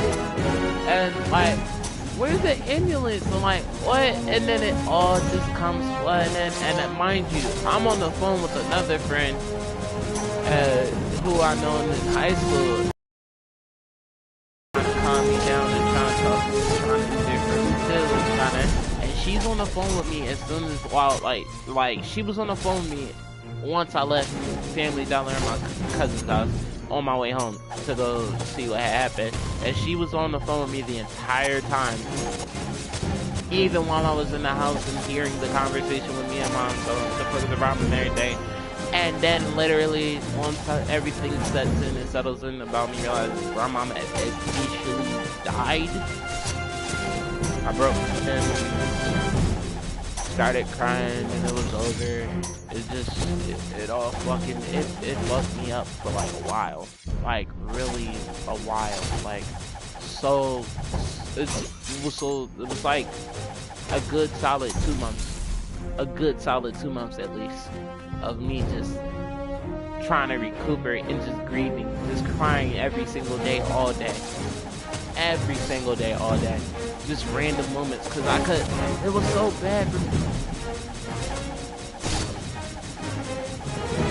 I didn't cry over any family members that died. Grandmama was the first and only family member I've actually ever cried over that died. And for those 2 months, I could just smell her scent and just feel the weight of her body, the same weight of her body that I felt when I was giving her CPR, trying to bring her back to life. Just everything from that scene just was still etched in the back of my head. Like, all that shit, and then the argument with mom, literally getting blamed for grandma, all that shit literally etched into the back of my head like trauma. Like severe fucking trauma. And it took me like a good couple of months to actually start getting through it. Like the first steps of getting through it. Like 2 months for the very beginning of getting through grief. And then finally moved out of my cousin's house, because at that time when I was grieving and me and mom had separated, I moved in that same day that grandma passed, moved in with my cousins. And but at the time my cousins were taking care of me and just helping me grieve through the process. Thanks on them, but at the same time I eventually had to leave because like I was trying to get my ID and shit like that, and mom was not helping. Mom was holding my information, and the information that she wasn't withholding, she actually fucking lost. So yeah, thanks for that, mom. Literally did not fucking help anything else for that point, that entire time being. I finally had to come home eventually and move back in with her because I needed to get my ID to start working again, so that, because the last time I worked at Burger King, I didn't need my ID or anything. I was just signed the application and I was done. I needed my ID for the next couple of jobs. I needed something bigger, I needed something better, I needed something that paid more. So I needed my ID and I needed to actually start working again. After a certain point, shit just got worse from there. Ended up paying part of the bills again, and ended up taking care of the house. Ended up taking care of the food, the cooking, the cleaning, the everything almost. And mom just was demanding a lot from me, but I just was fucking just keeping my stress, because everything that I had planned with my cousin, all the patience, everything, all the grieving, all the counseling, and all that shit they helped me through to try and get me prepared for that shit. And it worked after a certain bit, until there were some things that I just literally could not ignore or control. Like the night that I got fucking kicked out, and this is the real reason why. One night, I was coming from Burger King. This was the night that this was payday basically, and I was about to I was on my way home to give my money to pay the bills for that month.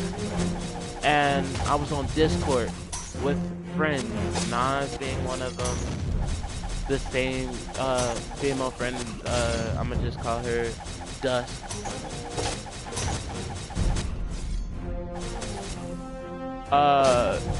Nah, he was, sorry, I got sidetracked.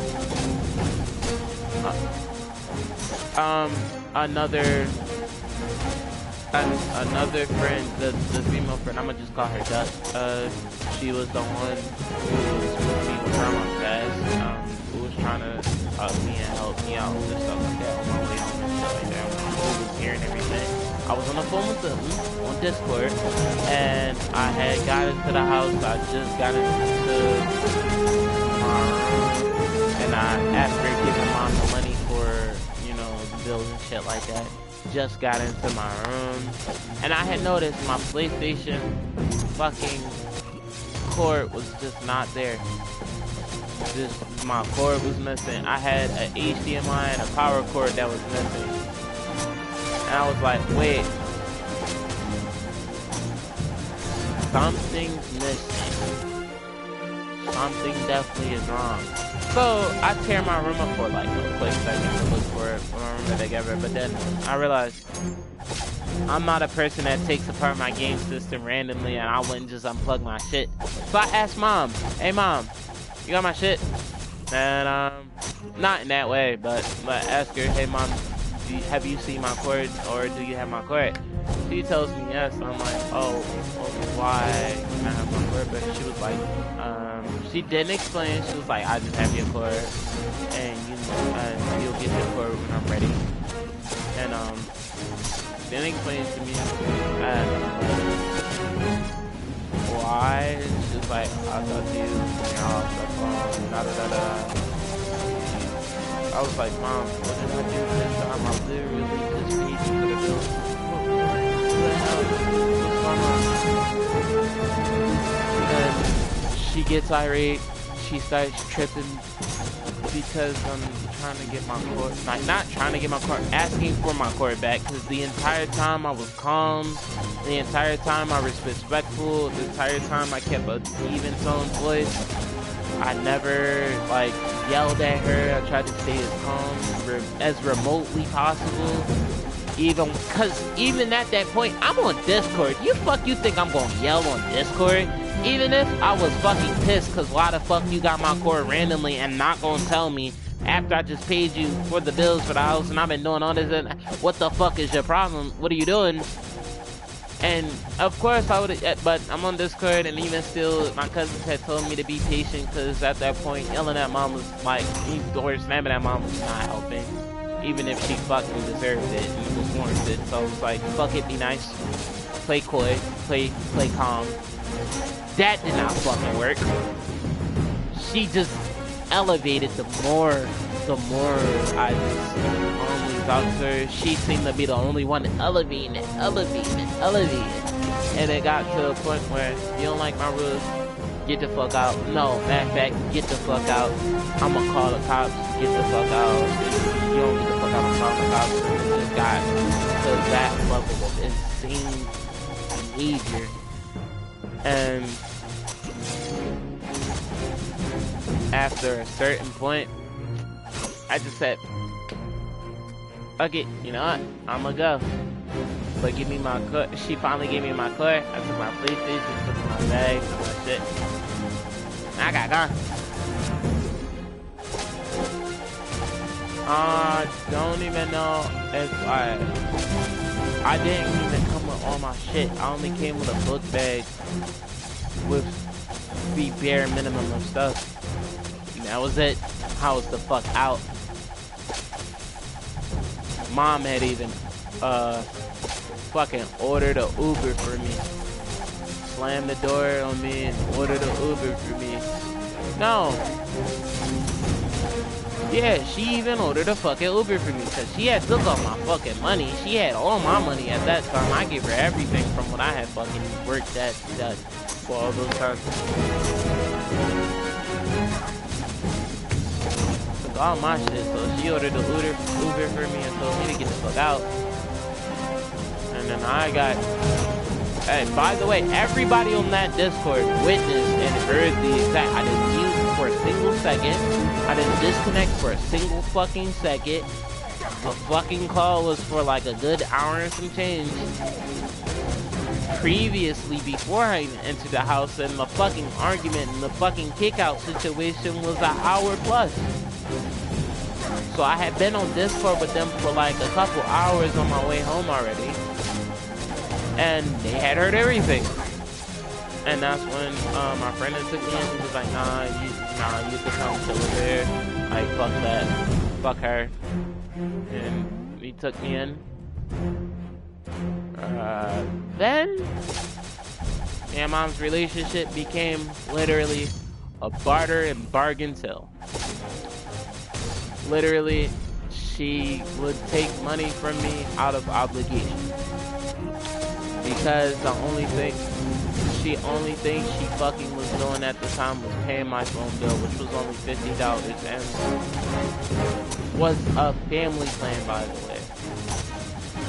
When I realized it, we were on a family plan. It was both me and her on a family plan, and I was giving her full price for a fucking family plan. She was extorting, and at this time, I was not living with this woman, and I was already getting my money fucking changed from me by my fucking job. Oh, I was still trying to maintain this job, even with getting kicked the fuck out. And they was still hoeing me by not even giving me my full amount of money, which I didn't find out until after I moved in with my friend, and he explained to me after witnessing my checks and how much I was getting paid. Told me my fucking ingrate ass didn't know any better.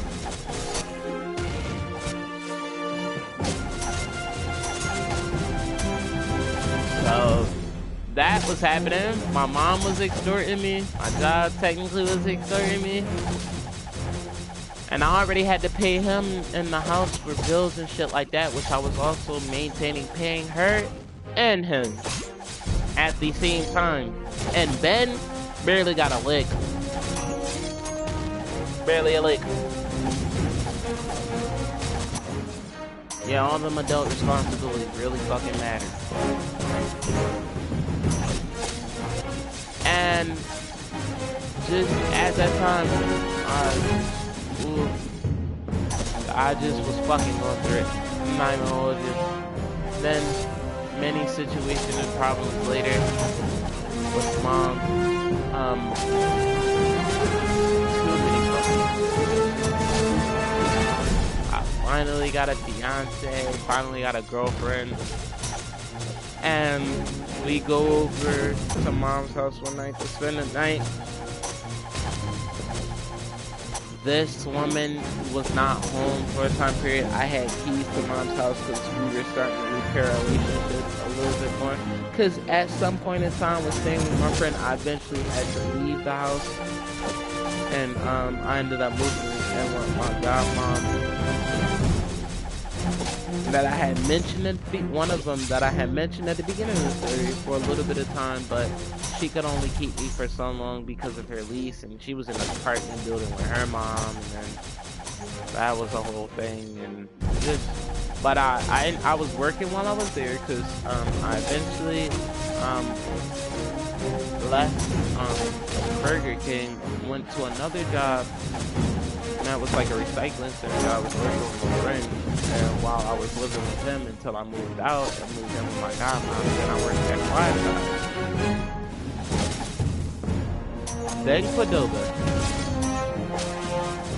Then I finally went back to Five Guys for a bit, stayed there for a while. Then moved back with my friend because I had to move out my godmom's house after a while. But even during this time, I was going through shit with mom. But back to the story of mom. So this one night, I had the keys, and me and mom's relationship was supposed to be semi-better, or getting better, because after all those arguments and fights and the disownment, but I was working on getting everything back together. Our relationship was I was trying to repair our relationship. I was trying to repair our relationship. And one night she was coming home from work. Apparently she had a bad day at work and she was drunk. And me and Deja was just chilling in my room. She came to the back of the room, told us she had a bad day. Okay, we understand she had a bad day and she was drunk at first. Then she started venting. She left and went in her room for a second, and me and Deja was just chilling, went back to our regularly scheduled programming. She came back, fucked up the function again. This is what happened. Mom came in on a conversation between me and Deja. I think it started out with the sentence, "All of you guys ain't been fucking." And me being literally fucking utterly tired of my mom's shit at that point. Cause like, what the fuck is mentally a problem? What do you mean by that? Why do you even care about that? Why do you want to know that? what's your fucking problem? And I'm just sitting there ignoring, just girlfriend, my fiance at the time, she's just low-key eating this shit up. She's laughing her face off, okay?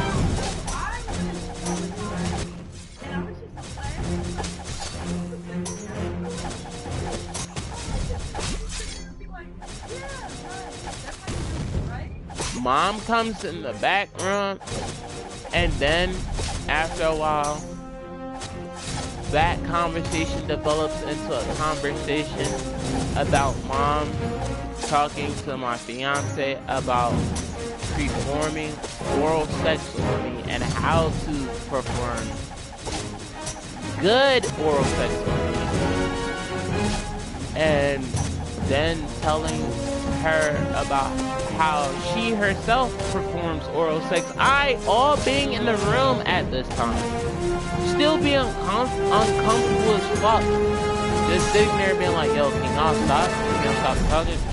Can just me being over every fucking thing. Mom being like, oh, shut up, how you think you was here? And just going on her fucking tangent, just not listening. Just not fucking listening at all. And I'm just like, yep, where it all goes to hell. And I went from her telling my fiance Day how to give me oral sex, and good oral sex at that, from how she gives it to now how she, and at this point I'm gonna just be blunt with you guys, to how she puts the pussy on her men, how she puts the pussy on her men, basically multiple at that, and talks about her being a pimp and how she got side hoes, this, that, and the third, and all the city girls Megan Thee Stallion shit that we hear and all the bullshit. Not the bullshit ass songs, but you know the shit I'm talking about, guys. Y'all know. All that talk, and I'm just literally trying to tell them, can they stop the conversation? Can I stop? I'm telling mom, can she stop? I'm just getting agitated. And then mom's like, now she starts sitting me, what if I don't start fucking standing over top of me while I'm laying over the bed, and starts fucking pushing me and hitting me. I'm like, mom, can you stop? And then I fucking get up. Her form of being playful. I'm not giving that woman no excuses, man.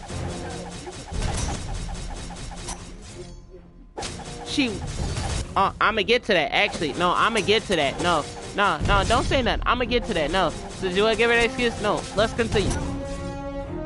Since she was playing around, I stood up to get my distance away from mom.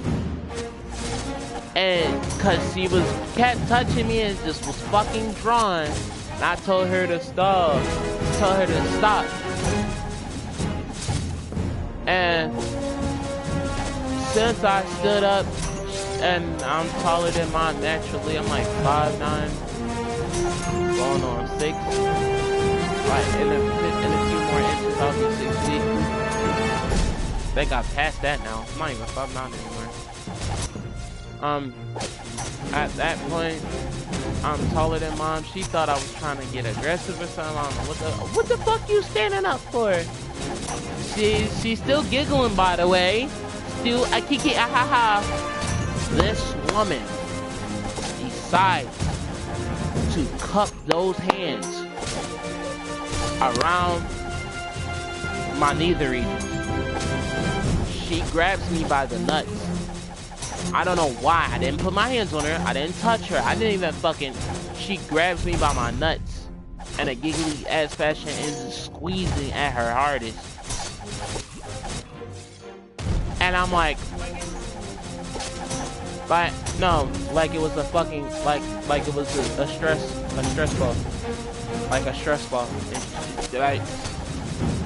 And Me not screaming, not yelling. I just tell mom, get the fuck off my dick. Let go of my dick. Let go of my dick. And that's all I can repeat. And I'm just repeating. And this is all happening in my room in front of my fiance, by the way. Telling mom to let go of my dick. And she's just like, I'll hold in my dick, by the way. And my balls squeezing fully tight.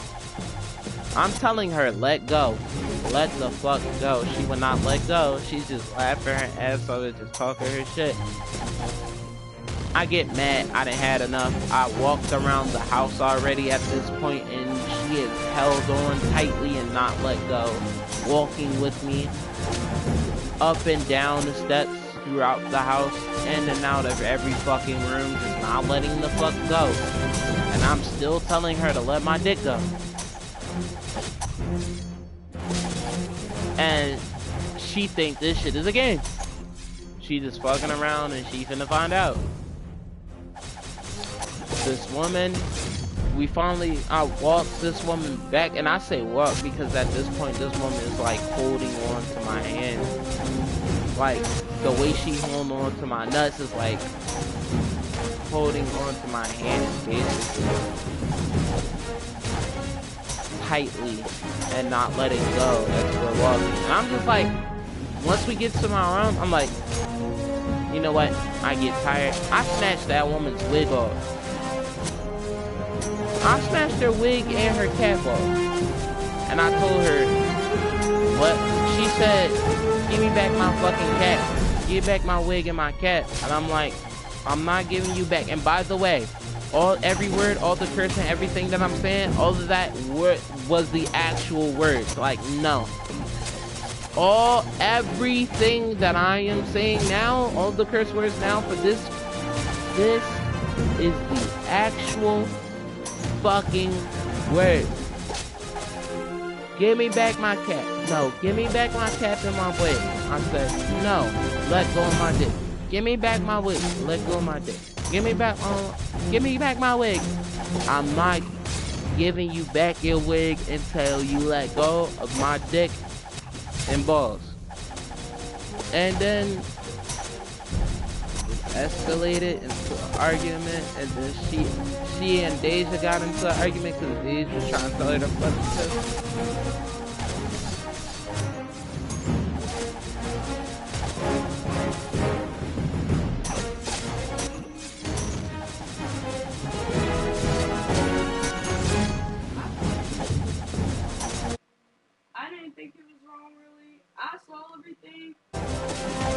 Basically, she was trying to tell her to chill. I don't know if you guys can hear her at all.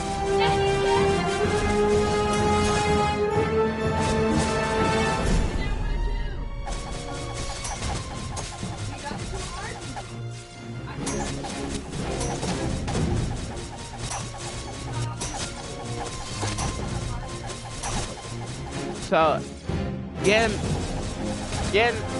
off of that one didn't even make no fucking sense to me. I got some that. We left.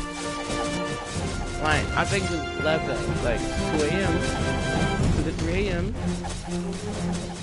and left and traveled on the train and went all the way from the beginning of the train station all the way to 7, because fuck that. Fuck how long? No, we didn't even take the train. At the time, the train station had closed, so we had to take a night bus. And went back home. Called my cousins at the time and explained to them everything that had happened.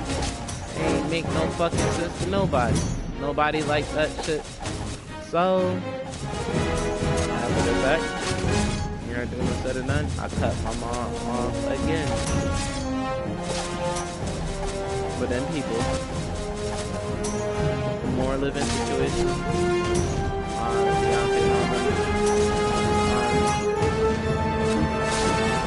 then on another side of the Mom Smithsonian channel,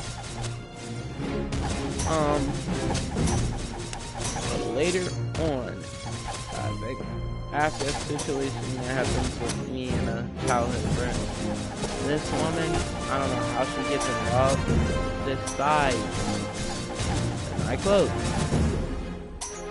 to literally turn everybody on her side of the family, all of the supposed aunts, my cousin or supposed god sister, my childhood friend, plus my ex, my other aunt, my other cousin, even some of my family on my sister's side, just all of them, or on my dad's side, just all of them just did not fuck with me and did not want to fuck with me. And I'm like, ha! And then that's just basically how I lost every fucking body in my family on my mom's side, with not having much family from the get-go on in general besides my sisters on my dad's side. And I actually got in contact with them after a while, and like this was during foster care a little bit, but a little bit after foster care I got back in contact with them, and we started hanging out a little bit more time after time. But even still, they don't even like my mom. I know y'all don't like my mom. We know y'all don't. Y'all had valid reasons not to like my mom. I don't even fucking like my mom right about now. That is not even my mom right now.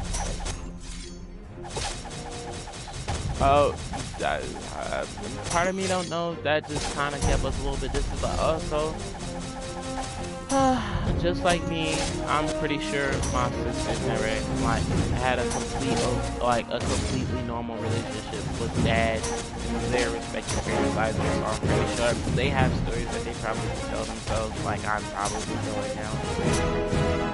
And just a lot of shit happened.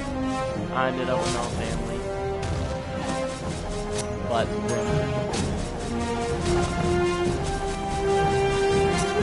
yeah, isolated. And then mom went to come back into my life and apologize and try to sweeten me up and butter me up. Because, and it became a toxic ass relationship where literally we started using each other for money. Literally. I wasn't trying, like at first I wasn't trying to use mom for money, but then when I realized mom is just blatantly using me for money, I just fucking just said, fuck it, you wanna do tits, nigga, I'm a tat. Like, you know what, we just gonna use each other, fuck it, you scratch my back, I scratch yours. It just became toxic. Like, there was not a single thing we could ask each other without having to do something in return. And honestly, I didn't like the fucking fact that mom was, like, brought that into our relationship. Because I surely did not fucking do that to her. Even when I was fucking doing shit for the house and staying under a roof, I didn't really ask much from her. Everything that I wanted for myself, I got for myself. The last time I ever fucking got anything from mom was $1.50 to go down to the mall to buy myself several outfits and clothes to go shopping with friends. All my friends were disappointed in me that day. Didn't even realize that it was my mom's fault, and then they were more disappointed at her and me. Like, this your mom's, bro? Like, this your mom's? Like, hey, you her son, bro? You claim her, bro? This your family? Man, they was just disappointed in me. But it wasn't even really my fault, which they understood, so it's not like they really got on me about that. So it's good on them for that, I guess. But even still, like, I didn't really rely on mom for anything, which is why I stayed and worked like 24/7. Like, I did not want shit from my mom at all, because anytime I got shit from mom, like I said, she had her hands up. So honestly, I was so much better off doing for myself than just doing for, like, doing.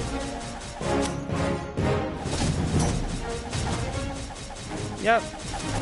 But she was still on her using type So shit happened, and then recently, let me get my recent situation is that, well, due to where I'm staying, apparently after staying with a friend, things have happened. Alliances kind of broke, sort of broke, but shit just happened. I don't even want to get into the details of shit, but basically I needed, like, I was trying to get benefits, something that I needed for a while, even as a child, that I was supposed to get that I never even had got properly. I was trying to aim for SSI because honestly I needed the money and I needed benefits in order to take care of myself, and I needed my own place, and I was trying to work to get my own place, but I needed an address. And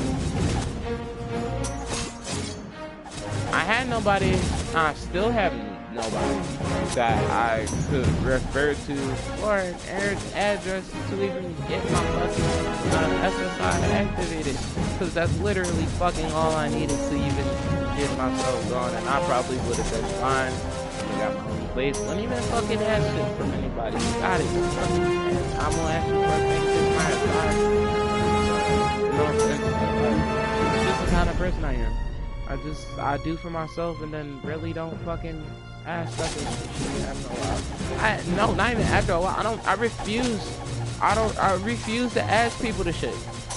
I refuse to ask people for shit. In fact, I refuse to confide in people. I don't know why I've been like this for a while, but I just kind of kept to myself. I don't really tell people on my shit, man. I kind of, keep people guessing. But people didn't know a lot of my struggles, so I just, so I needed Sims, and then, yeah. I needed an address. I asked Mom for it, and Mom just gave me the runaround. She was like, if you use my address, like, basically you need to pay me something for it.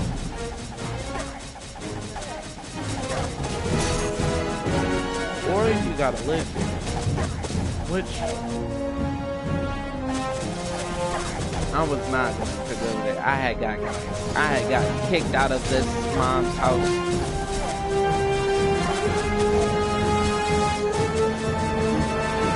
Yeah, I'll get to that fight beforehand.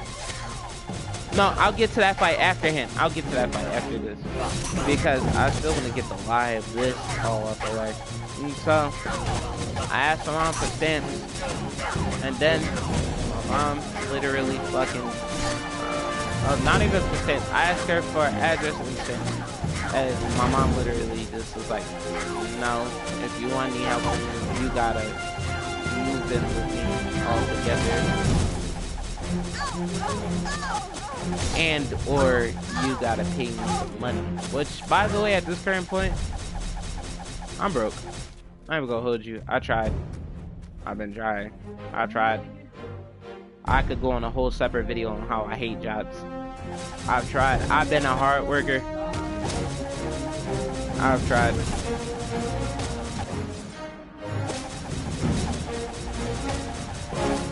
I really tried, and just yeah,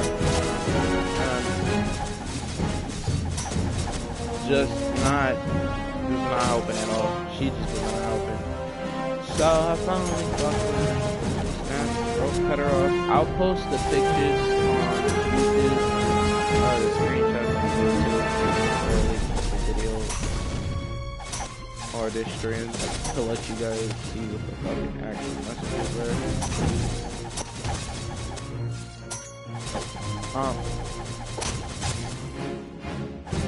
No, I can do it on YouTube. I'll post it on YouTube, let you guys see those screenshots, see what the fuck happened on that night. And gave me the runaround. She literally said, she hit me with a, "You're grown. Have a good day." Wink emoji. Basically, it was a fuck you because you wasn't, and I had called her out on it. I was like, "Mom, you are basically telling me it's your way or the highway, and I literally actually need the help, and I only need one thing." Because she was just trying to tell me that I needed her in order to sign up for the SSI. Which, no, all I needed was address. I don't even need any parents or anything. I was just gonna put myself on the adult SSI. Man, I'm about to be 21. I can handle my own money. Like I said, I've been working hard for all this fucking time. It's not like I don't know what the fuck I'm doing to some extent. So, yeah, I've been paying bills since I was young, so I pretty much know what the fuck I'm doing. I kind of had to learn how to be a little bit of an adult relatively fucking fast, so it's not like I don't know what the fuck I'm doing. And, I guess that doesn't fucking register in her head, so...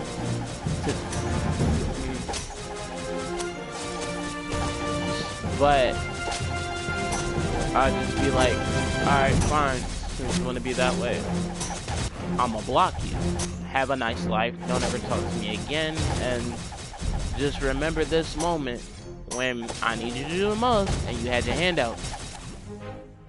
I went on a poll, I screenshotted all the messages posted on Instagram. I had literally everybody. I'm gonna actually go on my story and check that poll that I posted to see if anything has changed. But if I'm quite correct, and even at this time, nope, it has not changed. In fact, it has gotten worse.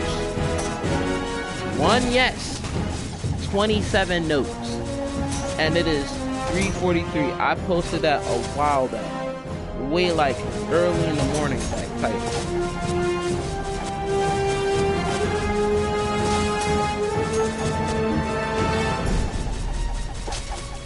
Yep.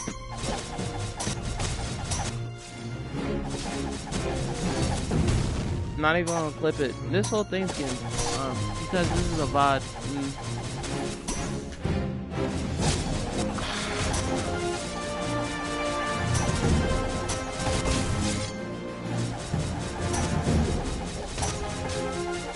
I'll create a, I'll create some type of video later on, but this has a good explanation for everything so far, so good. That's because I've been through a lot of shit.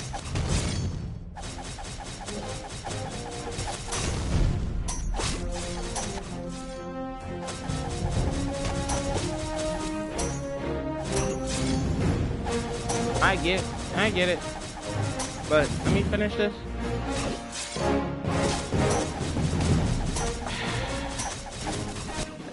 Nobody agreed that this was right, but one person took out contact, and there was like one other cousin that he had already.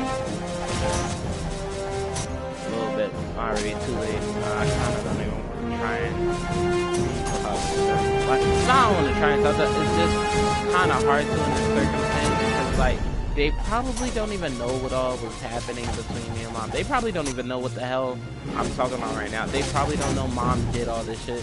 And I wasn't even upset when they agreed how I was wrong about the situation. I was like, they probably don't even know. They probably just think I'm just fucking lashing out at Mom and me.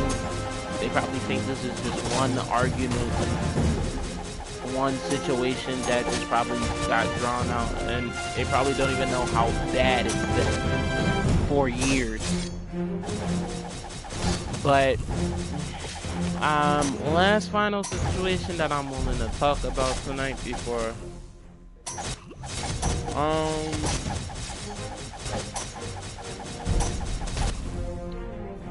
yeah, just made it completely so I never lived there ever again. What happened was I came there to spend the night at Mom's. Me and my fiance.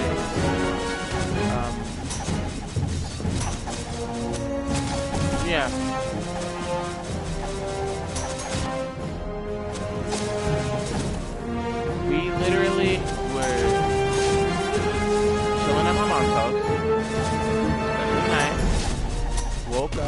because she just told us to be up, on just said be up and ready in the morning, and I told her, all right, cool, we'll make sure to leave before the afternoon, and she said, okay.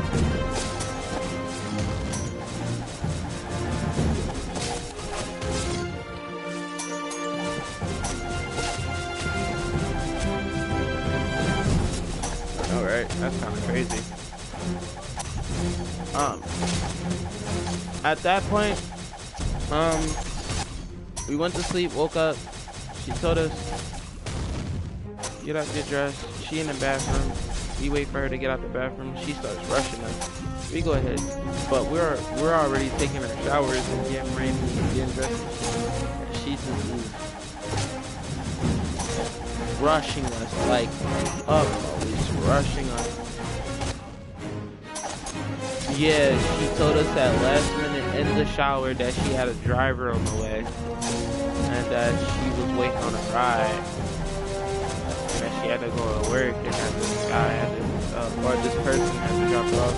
Little did I know, it was just my god sister who had to take her grocery shopping.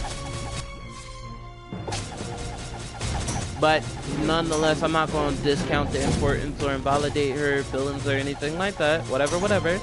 But it was just a simple fact for me is that I was already moving at top speed. And I'm no Barry. I'm in the shower. I'm no Barry Allen. And she's no Jesse Quick. I'm no Barry Allen.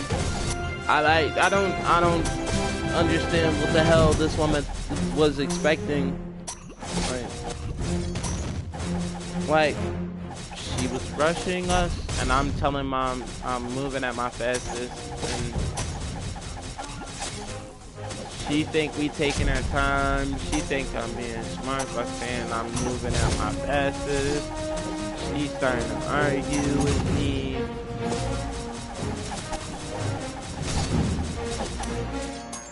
Then, after a certain point, I tell her rushing us ain't gonna get us nowhere, and if she keeps rushing us, I'm going to start taking slow officially now on purpose, because like, no, you're not gonna keep rushing me. I'm moving top speed, like, and I'm doing everything I can to move my power for your speed, because I know you gotta do something. And you already told me to be up in the morning, but now you're rushing me and you're telling me I gotta rush. I'm trying to move as fast as possible, cool. But you're stressing me the fuck out, rushing me. So if you keep continuing to do this, I'm now going to make your life harder by being slow on purpose.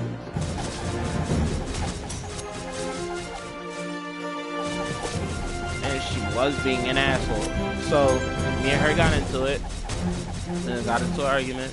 So I'd make this the last day you come over. Make this be the last day coming over.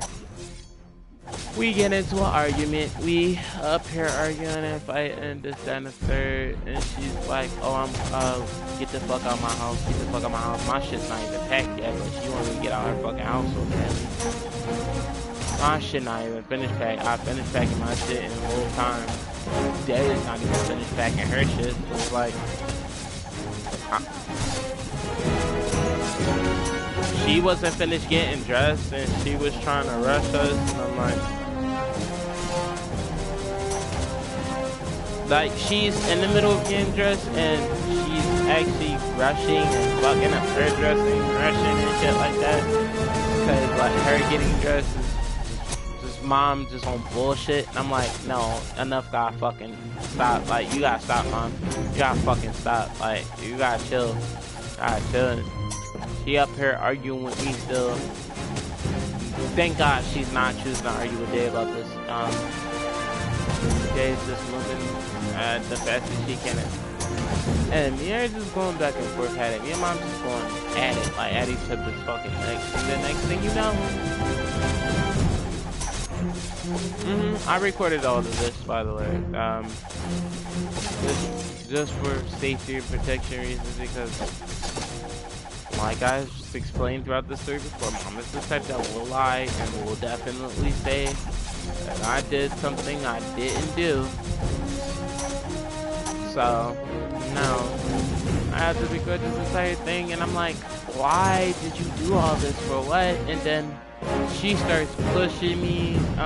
We finally get downstairs, and I'm ready to leave, but Jay's looking for a wallet, and I didn't know at the time, but she's still looking.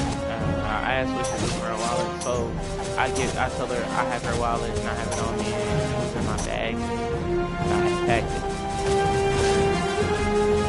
Walking out the door, Dave's she's outside, and mom's right behind me as I'm walking out. This woman, I tell Dave's to say bye to mom.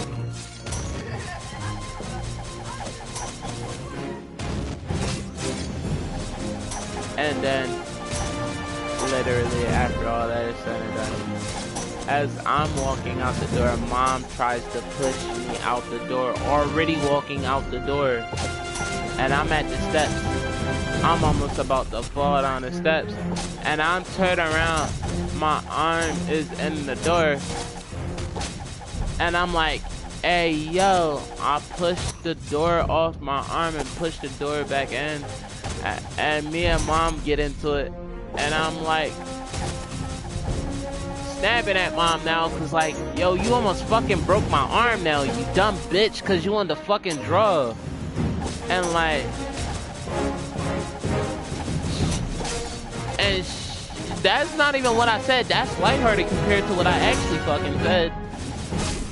And she's up here like, and what, bitch, do something, bitch, hey, what you gonna do about it, bitch, and all that.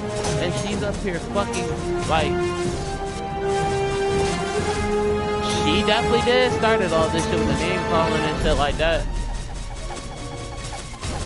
And I'm up here like finally at my fucking limit, because like my arm is fucking hurting. You done fucking slammed the metal fucking door on my arm, and all cause you want to be a smart ass.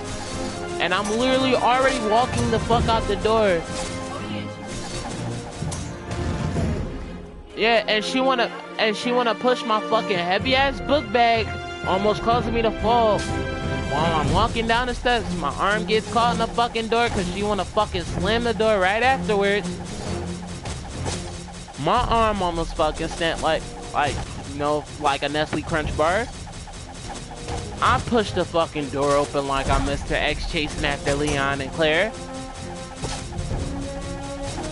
Me and mom are snapping at each other, calling each other bitches and telling each other what the fuck is wrong with each other. Arguing and fighting. And literally at that point, we just basically just really at a really bad state with each other. It's horrible. That just went awry. Yeah, I did call it back. And she had a half-ass way of apologizing,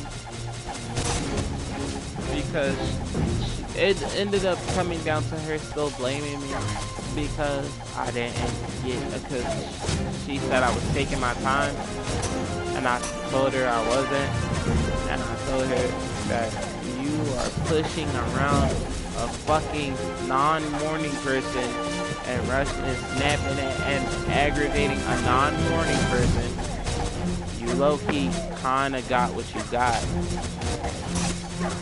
coming, and low-key you luck that's all that came from said actions that you had already did at that time. So like, fuck are you talking about, ma'am? Are you joking? Like, after that, yeah. Then that led to us arguing, and that ended us. Next thing you know, I asked her about the address thing and one final attempt for me to get my S to sign, because I really need to find my own place to go out. I might be homeless soon if I don't, which I am already homeless.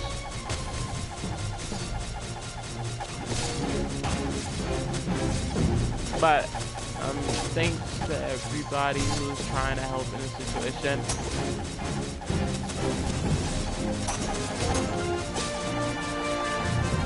No, because pretty much we are.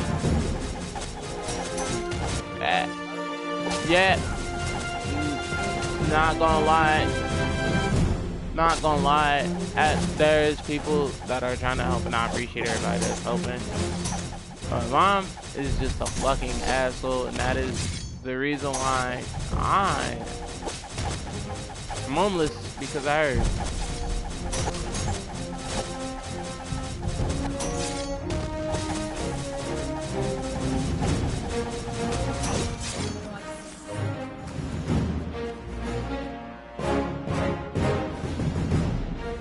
Yeah, mom's an ass.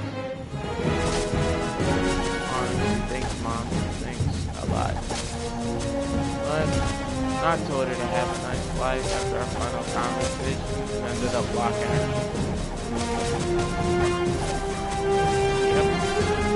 I didn't really do this, and it's not like I don't want to get a better result from it, so kinda had to cut it short and end it there.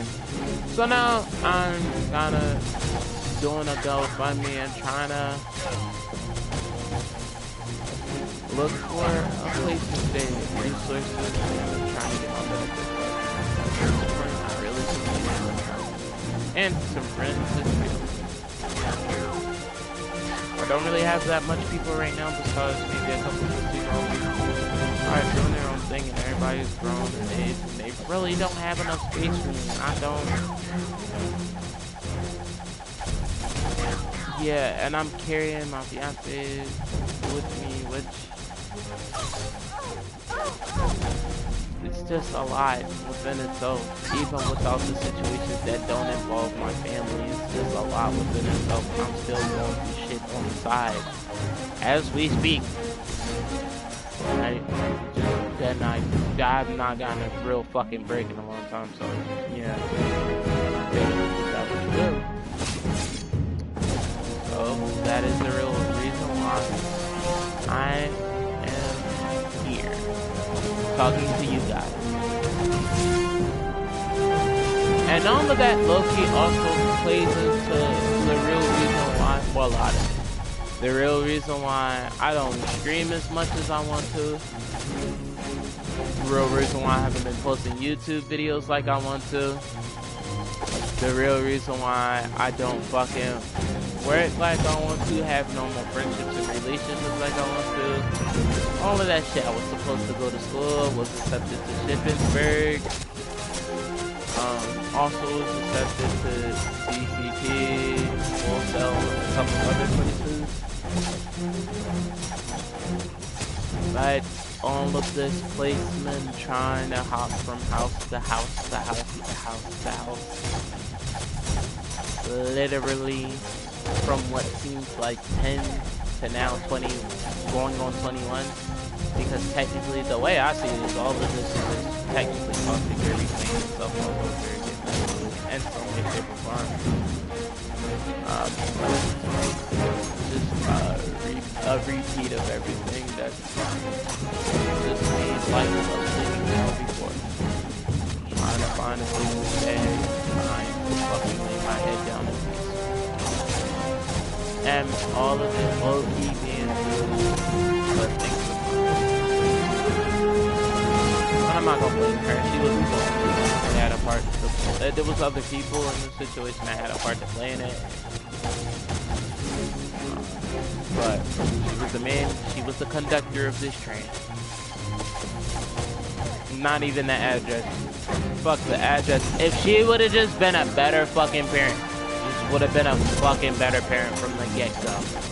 If she wouldn't have fucking kicked me out, if she would have never disowned me those many times at fucking therapy, way back in foster care, she would have never sent me home out of petty anger because I couldn't literally come home, and she wanted me to make up lies or ways to come home that I couldn't fucking do.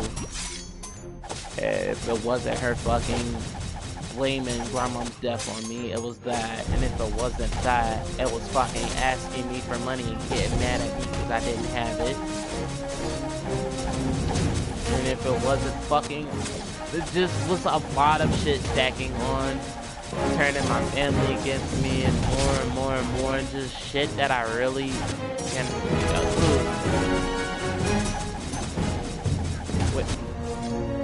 That,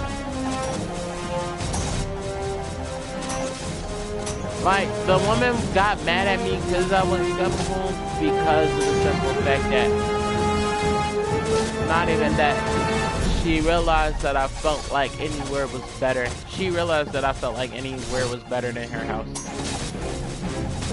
And that was a problem for her because I feel like she got mad at the fact that I wasn't dependent on her. I just did not want to be dependent on her. I chose not to be dependent, and that I literally chose and told her I would rather choose to be homeless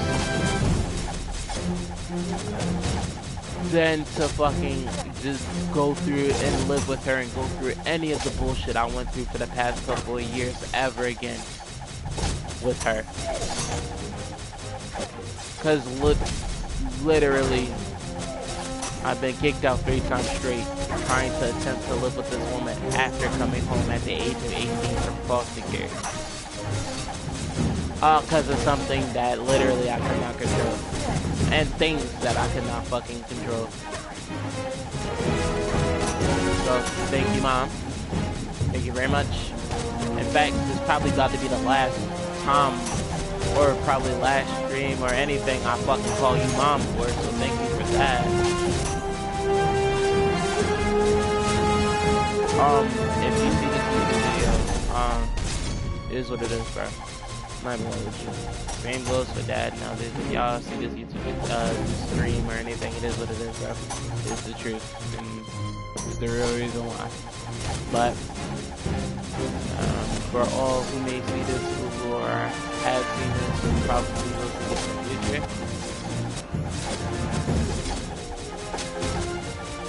if you can help, I would really appreciate it.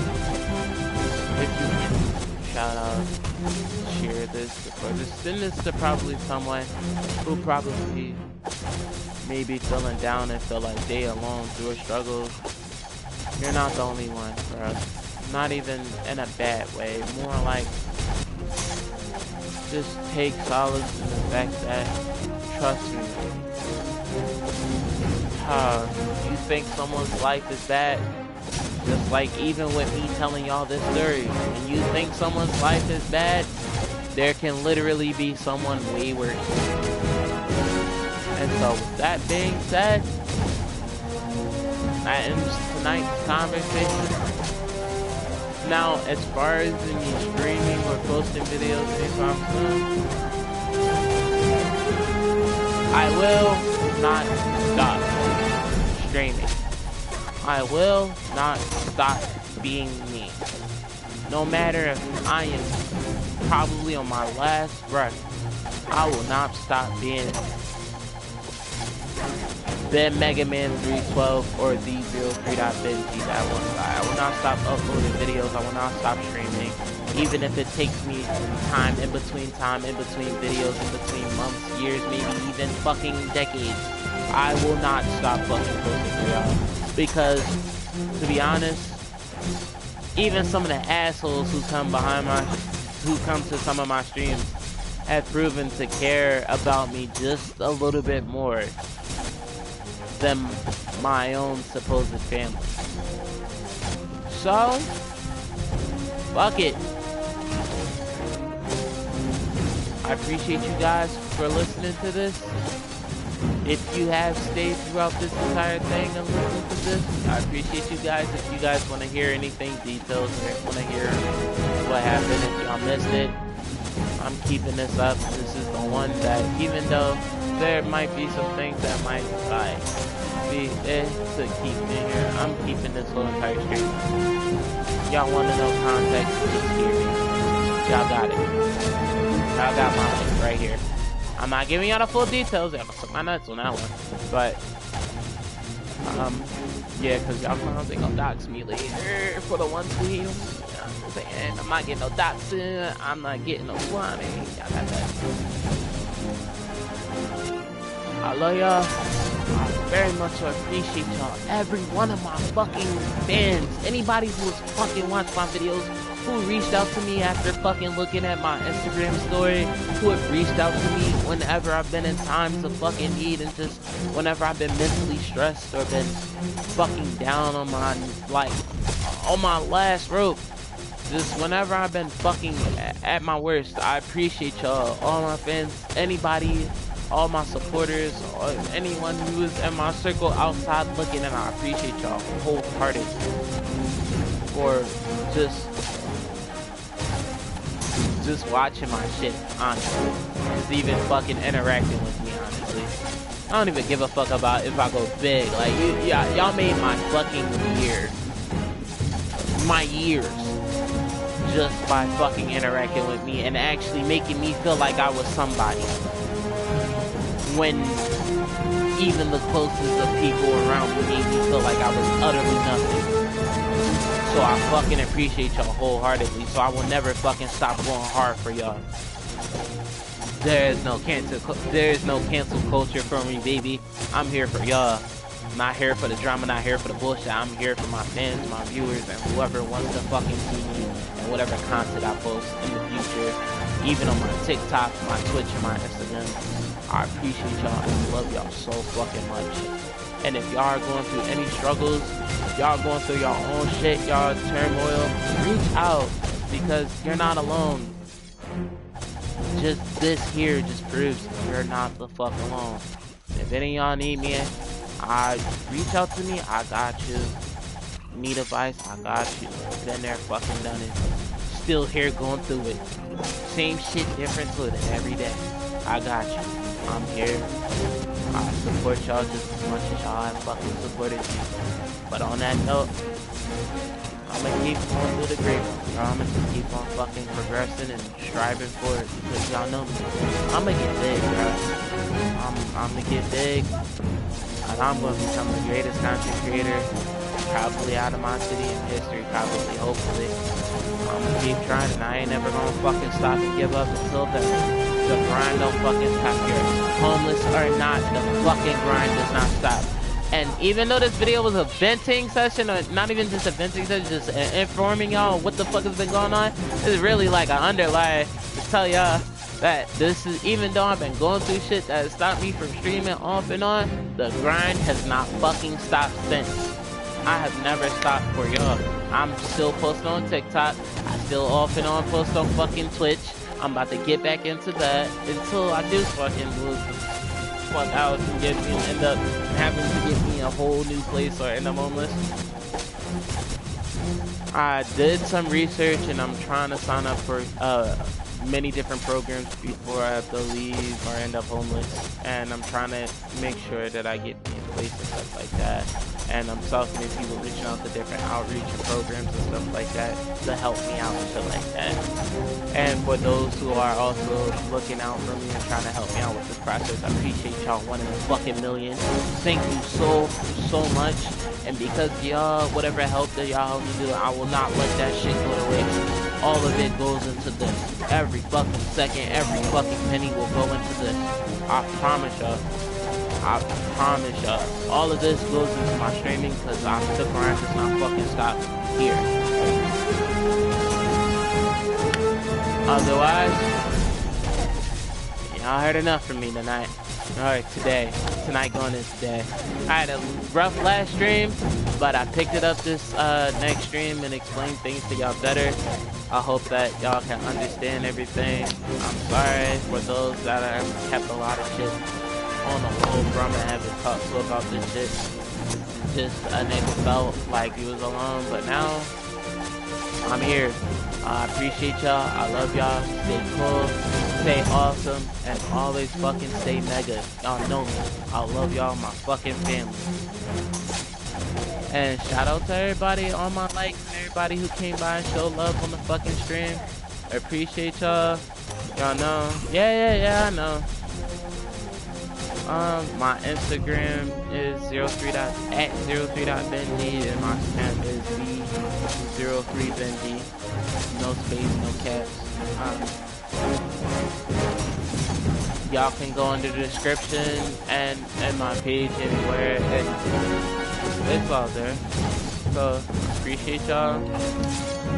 Like I said, I said my outro enough. I can say emotionally, I broke down enough saying fans reach out to me and make sure I'm okay. So after this, I think I'm gonna go warm me up a donut or something and make me a fucking coffee and just light up a cigarette. It's like, no, I don't smoke cigarette. I don't support smoking cigarette. I don't smoke cigarettes, but jokes to the left, I'm just gonna go ahead and just fucking unwind for a second and take a second just to live. The Last of Us episode 7 fucking came out, so I'm about to watch that. I'm about to just vibe for a little bit.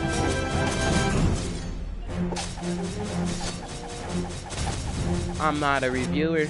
I'm not finna catch me being a reviewer until I actually give it a try, and not a snowball's chance in hell. I tried one reaction to a I can do reactions, but I'm not doing fucking reviews. Y'all got that? Because if I have to sit through a series I don't want to watch just to realize it's bullshit, like Paramount Plus's Halo, I'm fucking good. I'm so fucking good. Other than that, thank you for the support. I'll catch y'all later. Bye. And love y'all very much so.